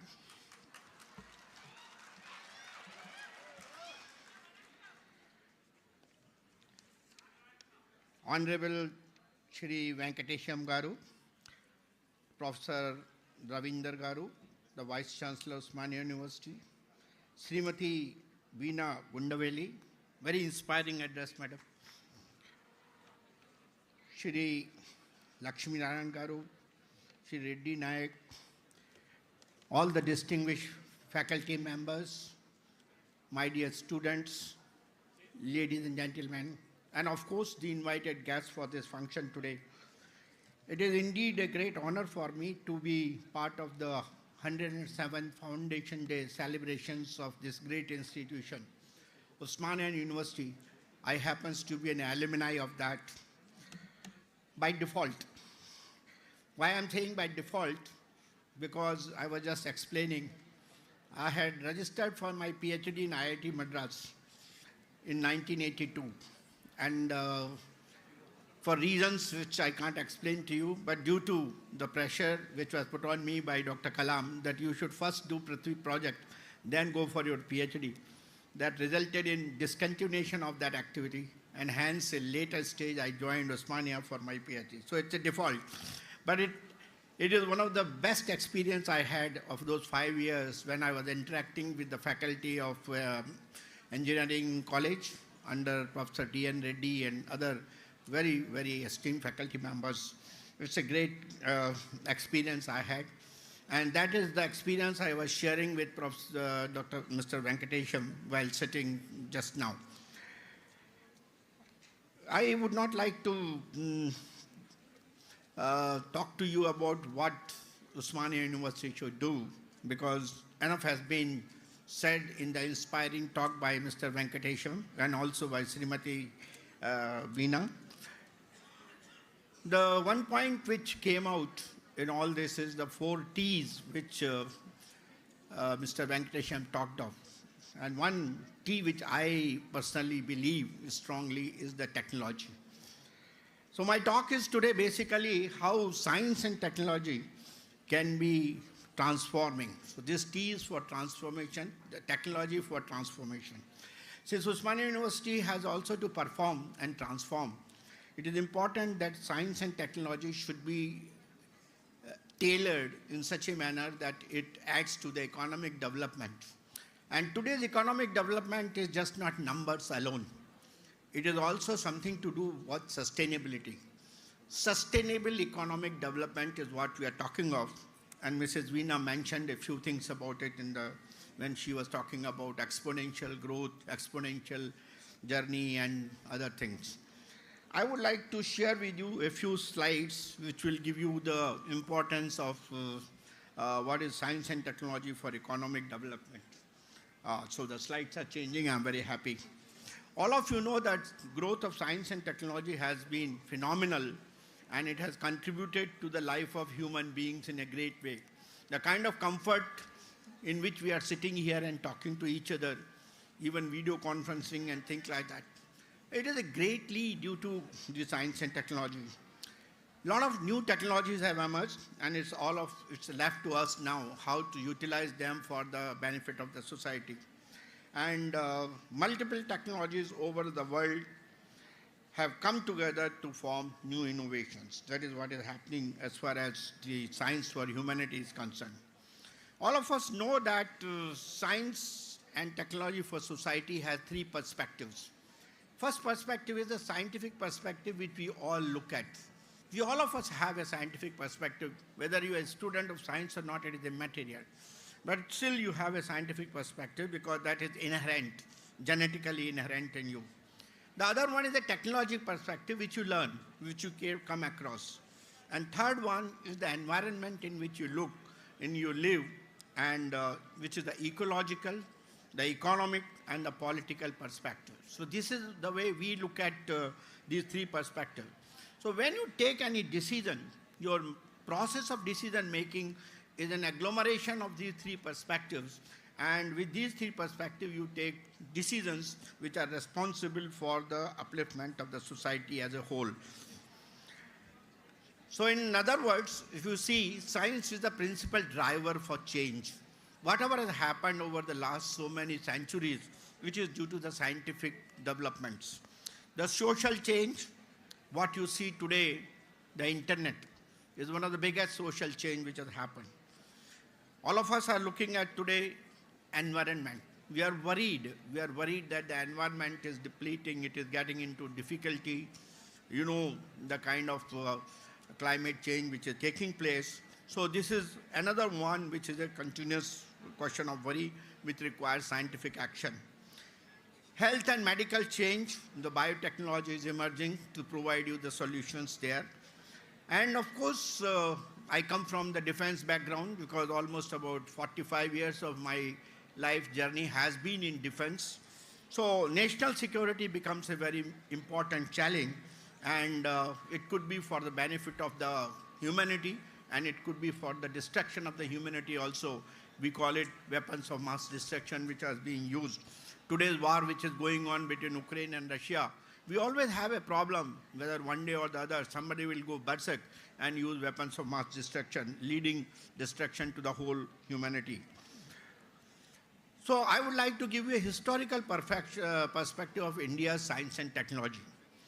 This particular figure gives you how I am talking from 1970, because after completing my graduation, that was the only time from here I started working towards research development. Graduation was not a research journey, it was a learning journey alone. But from my ME onwards, it is a research journey. And I have seen number of things that have happened across due to the science and technology. The first one was the Green Revolution, which was pioneered by Mr. M.S. Swaminathan, and which is responsible for today's extra food stocks what you have. Then came the White Revolution, all of you know, pioneered by Mr. Kurian, because of which India is the largest producer of dairy products and milk today. You have, during the same period, multiple activities took place. You had Mr. Wing Commander Rakesh Sharma talking to you about journey to space, but our first satellite which was launched on board a Russian launch vehicle was the Aryabhata. And we had atomic power plants coming at the Madras Atomic Power Station. So under the able leadership of our Homi Bhabha, we pioneered in the nuclear energy programs. So we have fast breeder reactors today. We had journey in energy, which is started with the thermal power plants of different sizes to today renewable energy systems that we are today happening. We pioneered into destructive systems also, but for peace, like Pokhran explosion in 1974 and later on in 1998. And we had pioneered into defense with a number of missiles like Prithvi, Agni, Prahar, Dhanush, Nag, all of them being developed and manufactured today. And the latest among them is the BrahMos and the Agni MIRV, which has been launched recently. The mission Shakti, in which one was able to intercept a satellite using an interceptor from the ground. And supercomputers, which were developed like Param supercomputer. And now today we have our own teraflop computing systems, which have come out under the National Supercomputing Program. And you have deep sea missions, you have Chandrayaan, you have today's journey, which is in about 2020 and 30, where we are looking at quantum technologies, we are looking at synthetic biology, we are looking at reusable launch vehicles and so on. So this is the full spectrum what India has realized. Don't you imagine that just from 1970 to, that means about 30 plus 20, 54 years, we have certainly achieved significant amount as far as the S&T journey is concerned. And it has contributed to India's economy in a great manner and also to the societal benefits. The core underlying technology and advancement of science historically is from the 1600, when it used to be the empirical science once upon a time, and the whole thing was on observations and the experimentation which our predecessors did and produced some of the finest traditional information about the nature. Then came the theoretical science, the paradigm, science, laws, physics and biology as we call it, which was responsible for basically its fundamental basic physics, chemistry and biology. The third phase was 50 onwards till 2000 was a computational science, which was responsible for simulation, molecular dynamics, mechanical methods and so on, which many of you practice even today. And what Madam Veena was talking about is today's journey into artificial intelligence, big data, machine learning, AR, VR and so on. And that's a fourth paradigm. But the main thing which is happening now, the pace at which it happened in the last so many years is now changing, and that's an accelerated pace of doing things where scientific knowledge is at a scale due to the artificial intelligence and the autonomous testing and things like that. There is a need for us to actually transform. When our Honorable Prime Minister Shri Modi ji took over in 2014, first thing he did was to interact with all the scientific community. I don't know whether there were faculty members from Osmania or not at that time, but I happened to be part of that group at that time. His one message was very clear, that science has to be delivering what is important for the society. And important for society today is the sustainable development. Development alone is not enough, but sustainable development is enough. And sustainability it consists of three pillars: the economic pillar, the social pillar, and the environmental pillar. So if you have to do anything in today's science, it has to be with respect to the sustainability. And need for sustainable development, why? Because 1 million species are on track of extinction due to the over-exploitation of the natural resources. The decline of more than 60% of world's marine fishes is taking place. Today we have a climate change which is responsible for increasing in the atmospheric temperature and extreme weather episodes which are taking place today. You have nearly 2/3 of the world's population will be living in water-starved, scarce nation. As I was telling your Vice Chancellor in the morning, that we are a water-starved nation. Our Bangalore city is now having serious problems of water. Groundwater is depleting. So there's a need for us to look at how the scientific and technological solutions for ensuring that this water scarcity through the scientific methods can be achieved. Food production needs to be doubled because our population is increasing, in spite of the fact that we have 260 million tons of extra food stock, but still we need to take care of the future when the agricultural land is getting degraded significantly. So when you look at all that, there are scarcity of resources, there's a climate change happening, there's over-exploitation happening.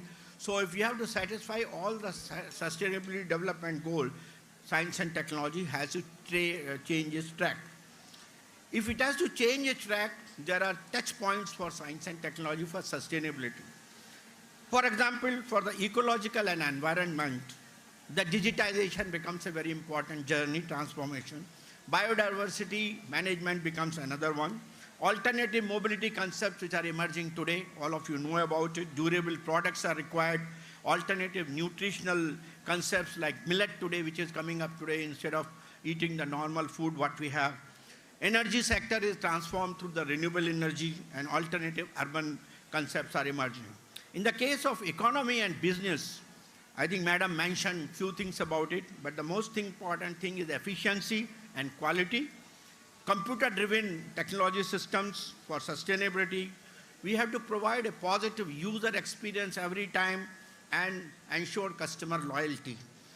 And in the when you look at the society, I think our Shri Venkatesham talked a lot about what is needed as far as education is concerned. Education is the most important parameters. Training, he called, one of the T's, and it has to be inclusive. It has to be for equal opportunity for all. You should be in a position to use, ethical use of technology should be done. And data, if it is being used today, it has to handle the privacy part considerably. So this is what you need to look at. So what is new in science? We have been doing science. We have been trying to do that. But whatever we have done has led to a lot of destruction. For example, all our thermal power plants have led to pollution. All our mobility has led to pollution. Our excessive use of water and energy and fertilizer has led to degradation of the agriculture land and many other things. So our technologies have been rather useful, but they have also been having adverse impact. So the today trend which we have to do in SNT is to bring together environmental science and development science through R&D on nature-society interaction. We have to look for the concern for enlarging scientific capacity in developing countries and providing scientific support for local action. We work together. We have to look at science which is integrative, which is natural science and the social science should work together. I think Mr. Vice Chancellor May talked about that a political scientist can join an engineering course or engineering scientist can take an economics course and so on. That's the kind of integration we are looking at. Science that is regional and place-based, that is what we are looking at today. So this is the transformation of science and technology for sustainability has to take place. There are 6 major transformations are achieving sustainable development goals. One is digital revolution, which is happening today. All of you are part of it, in which artificial intelligence, big data, biotech, nanotech, autonomous systems all are working. You are creating a different environment for the cities today. They are called smart cities, and which will have decent housing, different kind of mobility, sustainable infrastructure. It's not just infrastructure, the sustainable infrastructure, pollution mitigation technologies, and so on. Food, biosphere, and water, which is for sustainable intensification, biodiversity, forest and ocean control, and also healthy diets and the nutrients. Improvement of the human capacity, all of us know that India suffers from this particular thing. There's something called Human Development Index, HDI. If you look at our position in HDI is 131 among the 135 countries. So you are very, very way below.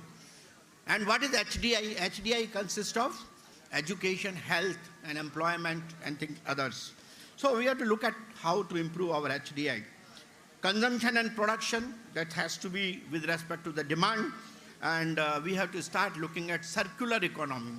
We cannot be just going on an open-ended economy. Circular economy where reuse, recycle, redesign, remanufacture, these things become very important.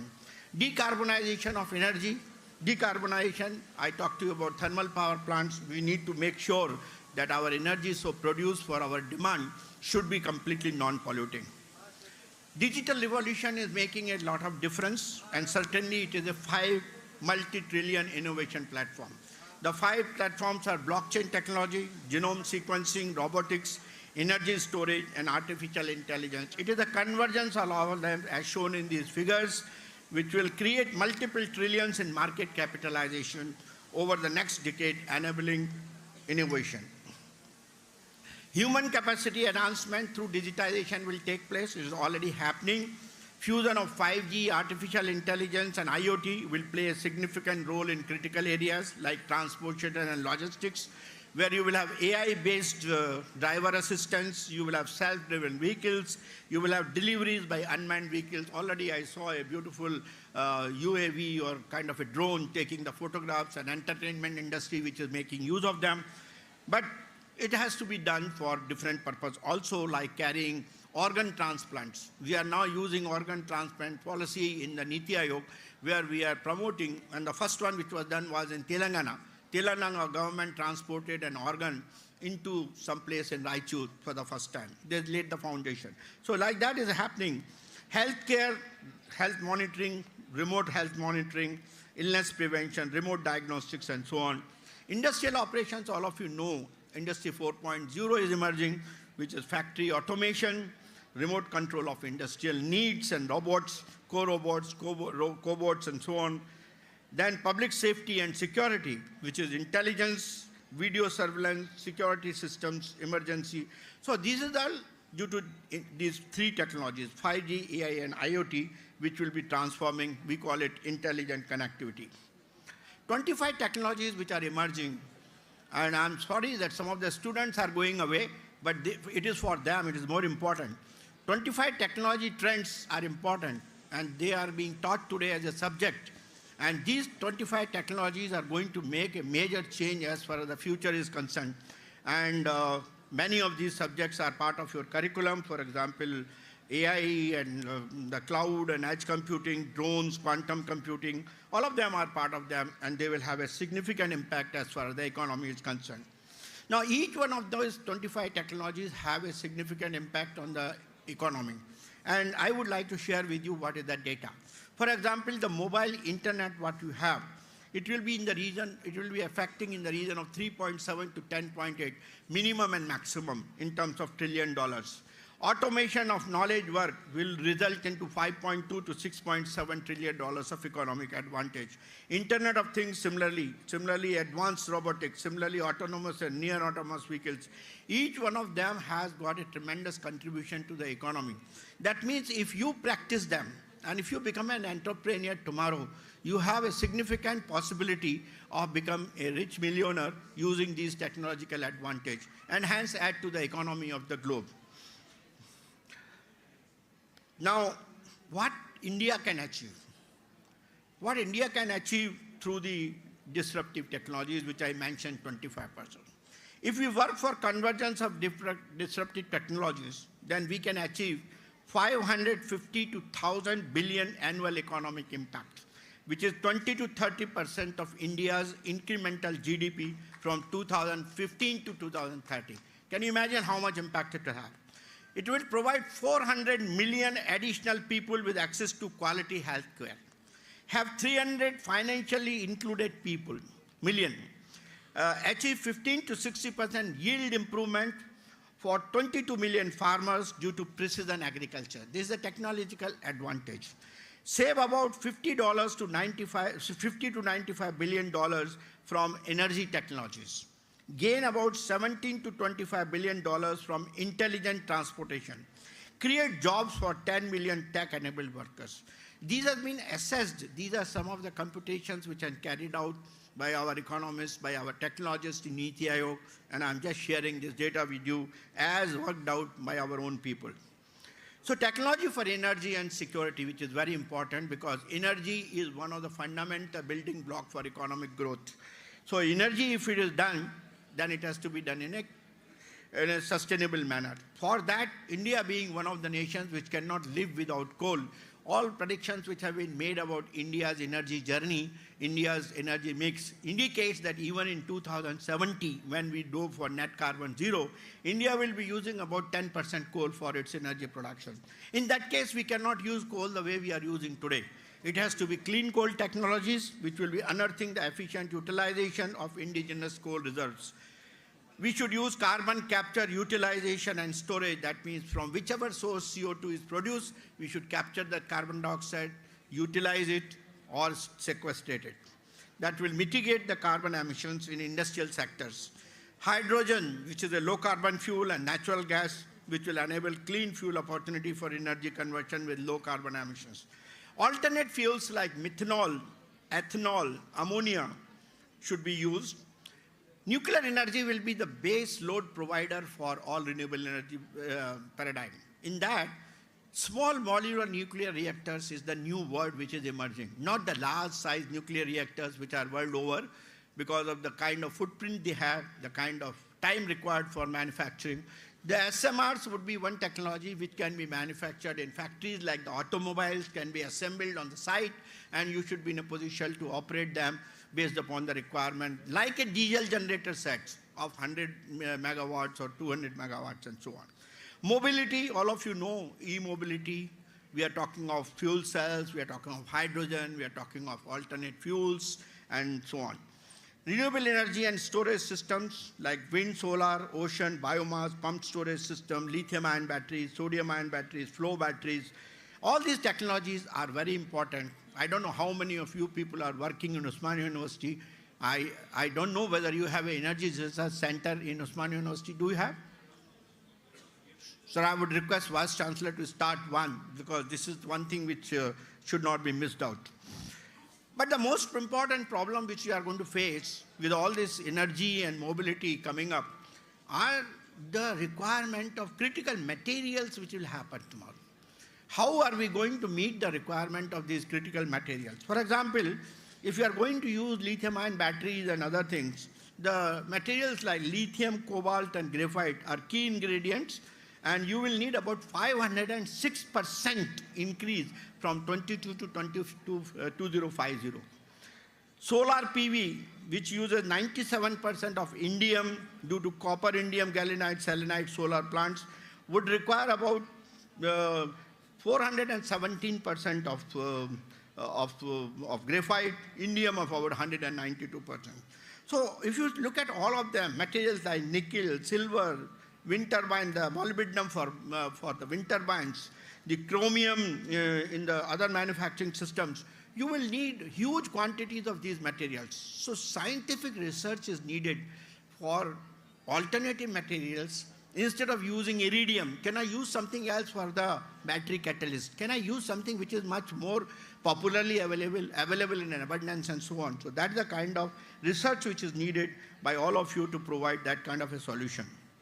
So the roadmap for energy transition in a sustainable manner is higher penetration of renewable energy like solar, wind, hydro, setting up of CCUS to lower the footprint, utilize CO2 for green methanol production, aggregate production, and graphene production, embrace emerging and cleaner energy resources like hydrogen, pumped storage systems, realize SMR technology, digitalize and AI-driven technology, and access to sustainable competitive capital. The money required for this kind of a energy transition is significantly high. For example, if India's 500 gigawatts of solar energy target has to be followed, we need to invest something like $230 billion by 2030. Can you imagine that is the kind of investment would be needed if you had to reach that particular level? So there's a capital requirement. There's another thing which is going to add to the Industry 4.0. We know what was there in the first and second industrial revolution, which was mass production, popularization, and offline market, where the steam engine and etc. were the main thing. Then came the third industrial revolution. We had hyper-connected internet society, middle management revolution, and internet and social thing. Now today is the fourth industrial revolution. I mentioned something about in passing, which is hyper-connected intelligent society.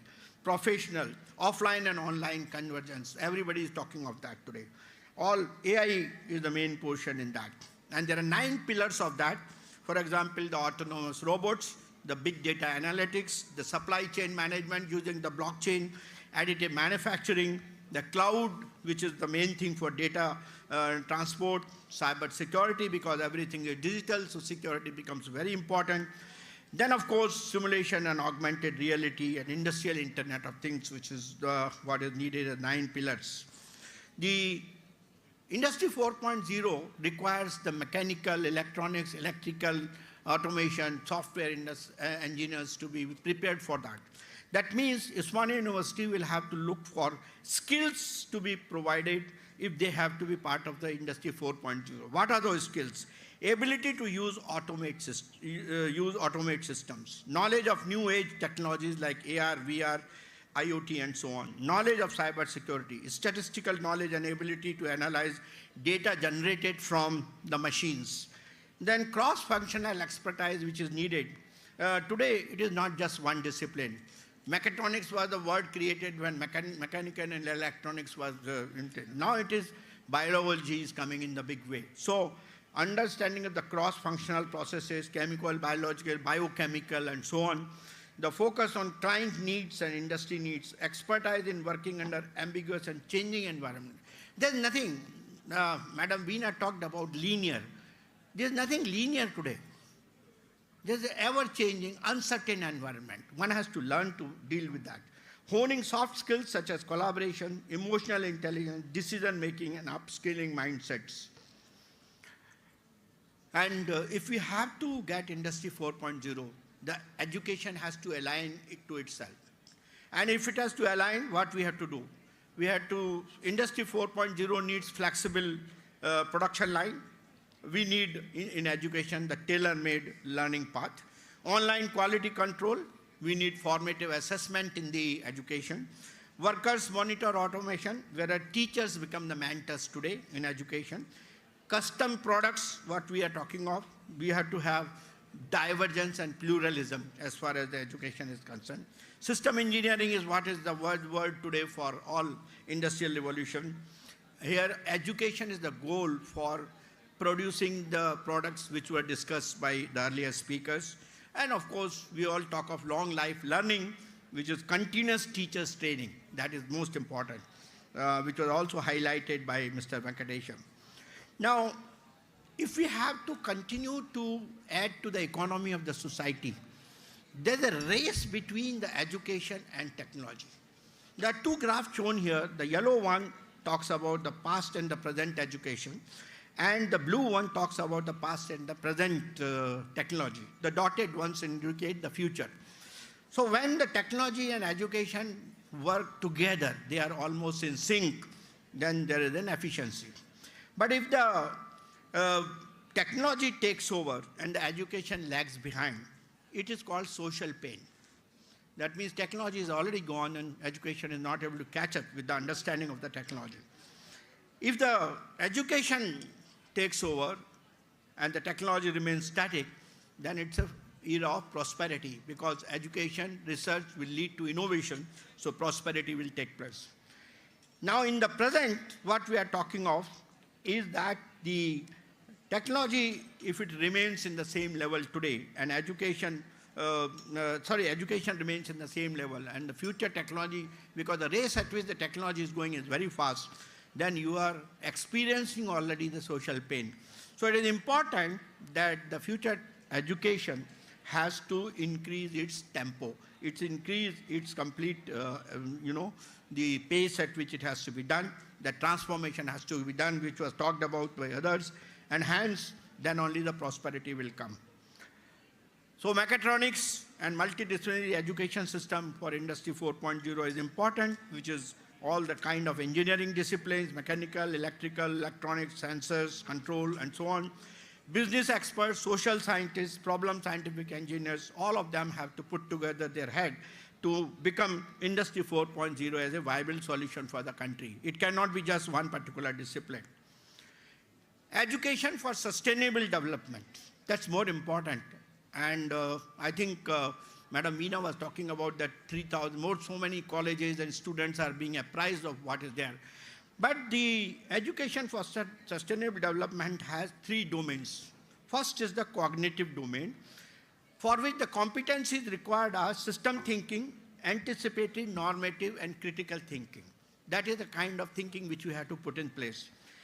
Second one is the socio-emotional domain, which is collaboration and self-awareness. And third one is the behavioral domain, which has got competencies like strategic, integrated problem-solving capability. That is what we need to have. So what universities have to do to provide that kind of environment? They instill 4 C's in the students: communication, collaboration, critical thinking, and creativity. These are the 4 C's which will have to be introduced in that. Make programs and ICT education a compulsory subject. Develop educational content in collaboration with industry. I am happy that you have today the professor of practice coming in. I think it will certainly improve the interaction between industry and academia. Then, of course, reform content and methodology of education as digital. Happy to know that MOOC and SWAM programs are being used today. Have top people resources to lead global industry engagement. And that's very good important, because all your BOGs, all your research advisory councils, if you have the people coming from industry, from academia, from national laboratories participating in that, I think it will bring a new culture and a figure. Create new business trends through reform of higher education. And Industry 4.0, government, industry, university research program, that is the most important for that is needed. So our priority, what is the focus and priority for this, is design and make India Industry 4.0, agriculture productivity improvement through precision agriculture, development of Internet of Everything and digital economy, education 4.0. It was, Mr. Venkatesham talked about NEP 2020. NEP 2020 is nothing but what the United Nations had talked about, education 4.0. 80% commonality exists there. I think we have to do for upskilling and skill development, education 4.0. Export-oriented organizations. While we are looking at domestic markets, but major growth will come if we are able to make export-oriented organization. Our service sector done reasonably well, where they are exporting their skills and outputs. Clean and energy efficient systems, efficient transportation and logistics. One of the major problems India faces in export and also investment in the country is that our logistic cost is very high. It is almost 14% as compared to other global standards, about 6 to 7%. So that is the main problem why we are not very competitive. And smart cities, infrastructure, service sector, freedom from fossil fuels, alternative fuels, e-mobility, cyber security and digital world, very important. And of course, defense and aerospace, these are our priority areas. I would like to say in the end that we have got all the ingredients and potential required for innovation. Let us convert this potential into reality by establishing a strong academia, industry, and national R&D labs collaboration. I'll go a step ahead by giving a clarion call to all of you to participate and contribute, not only to innovate, but to out-innovate and out-educate and outperform the rest of the world and become a global leader. I hope Osmania University takes a lead in that. Thank you very much.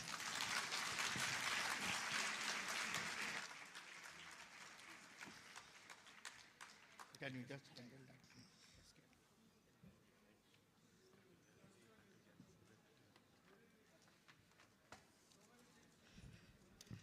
that? I think it was wealth of knowledge for the ones who have heard, and feel sorry for the students who have missed out on it.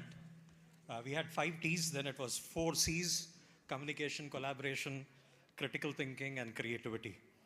So it's all a lot of mantra that has come for the student community today. Without much wastage of time, we get into a short felicitation program. May I request the organizers from the UGC office first to do felicitations to the chief guest.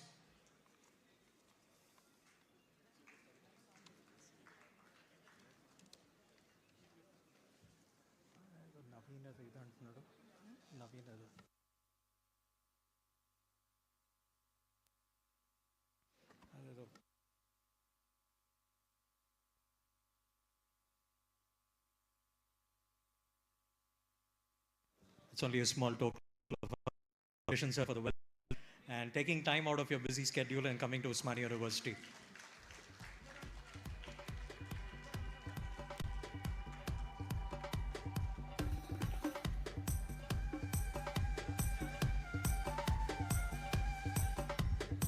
Fruit basket as well. Malaysia.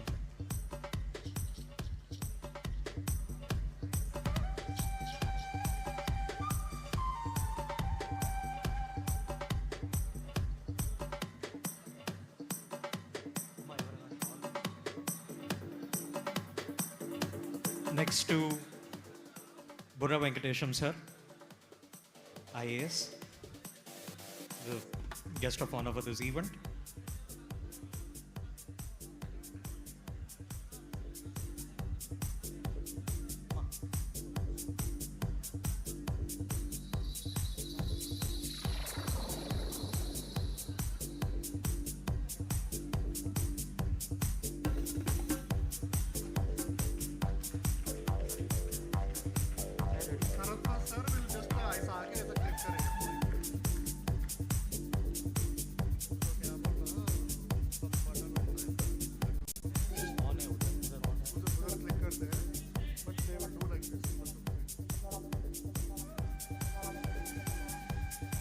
To Srimati Veena Gundavelli, ma'am.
Okay, a small token of appreciation to our Vice Chancellor for holding this. Okay, ma'am's father is coming here, and that's something really great there. He was there. One of the first persons to get in the auditorium today morning was Veena ma'am and her dad. Yeah, he's coming here.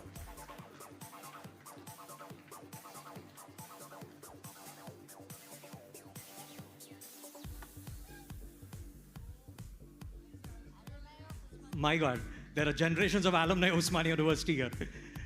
So it's father and daughter who had studied in OU. And what can be great to see the daughter getting felicitated on the 107th Foundation Day. I mean, achievements of kids give more satisfaction to the parents than anything else.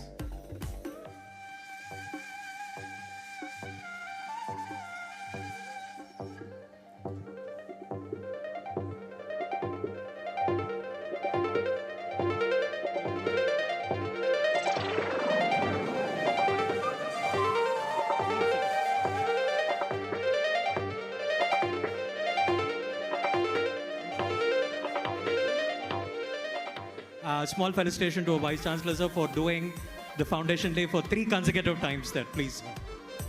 I know he's refusing, but we still would do it.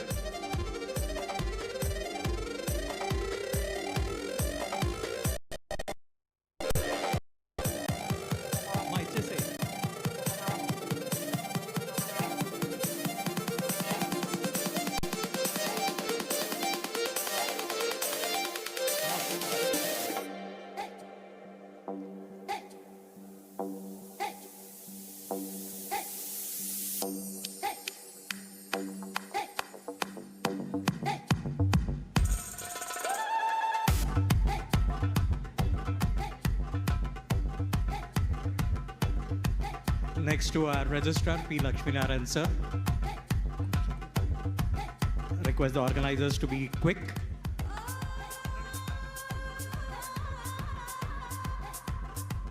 Please.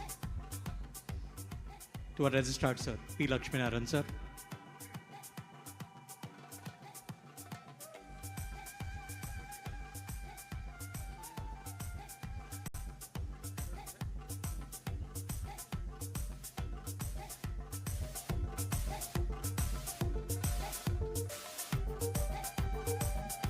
Next to our OSD sir as well.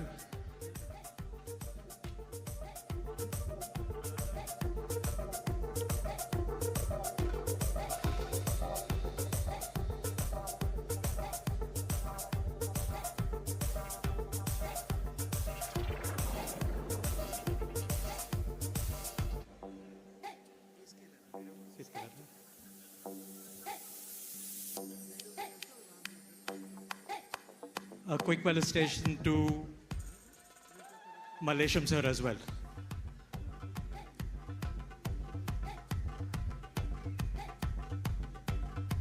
He's been working very hard for this Foundation Day celebrations.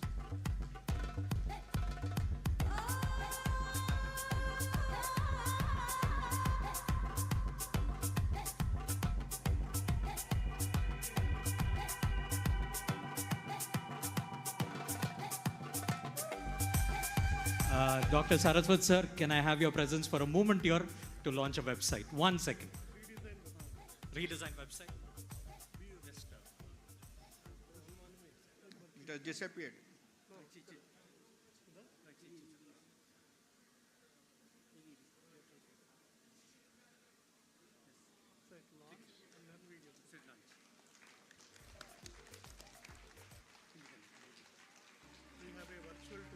Yeah. Lovely. Beautiful.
Thank you so much. Thanks for being a wonderful audience today and accepting our request and to be a part of our 107th Foundation Day celebrations.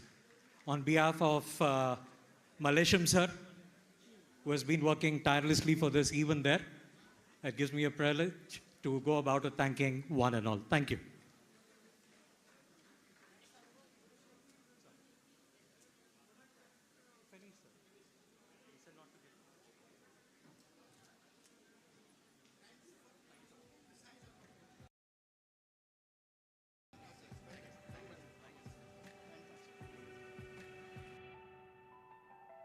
I'll smile, I know what it takes to fool this dark.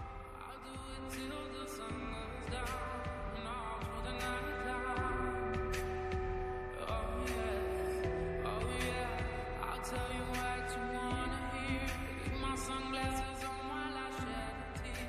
It's never the right time. I put my arms so you understand my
I put my arms so you are so I am. I put my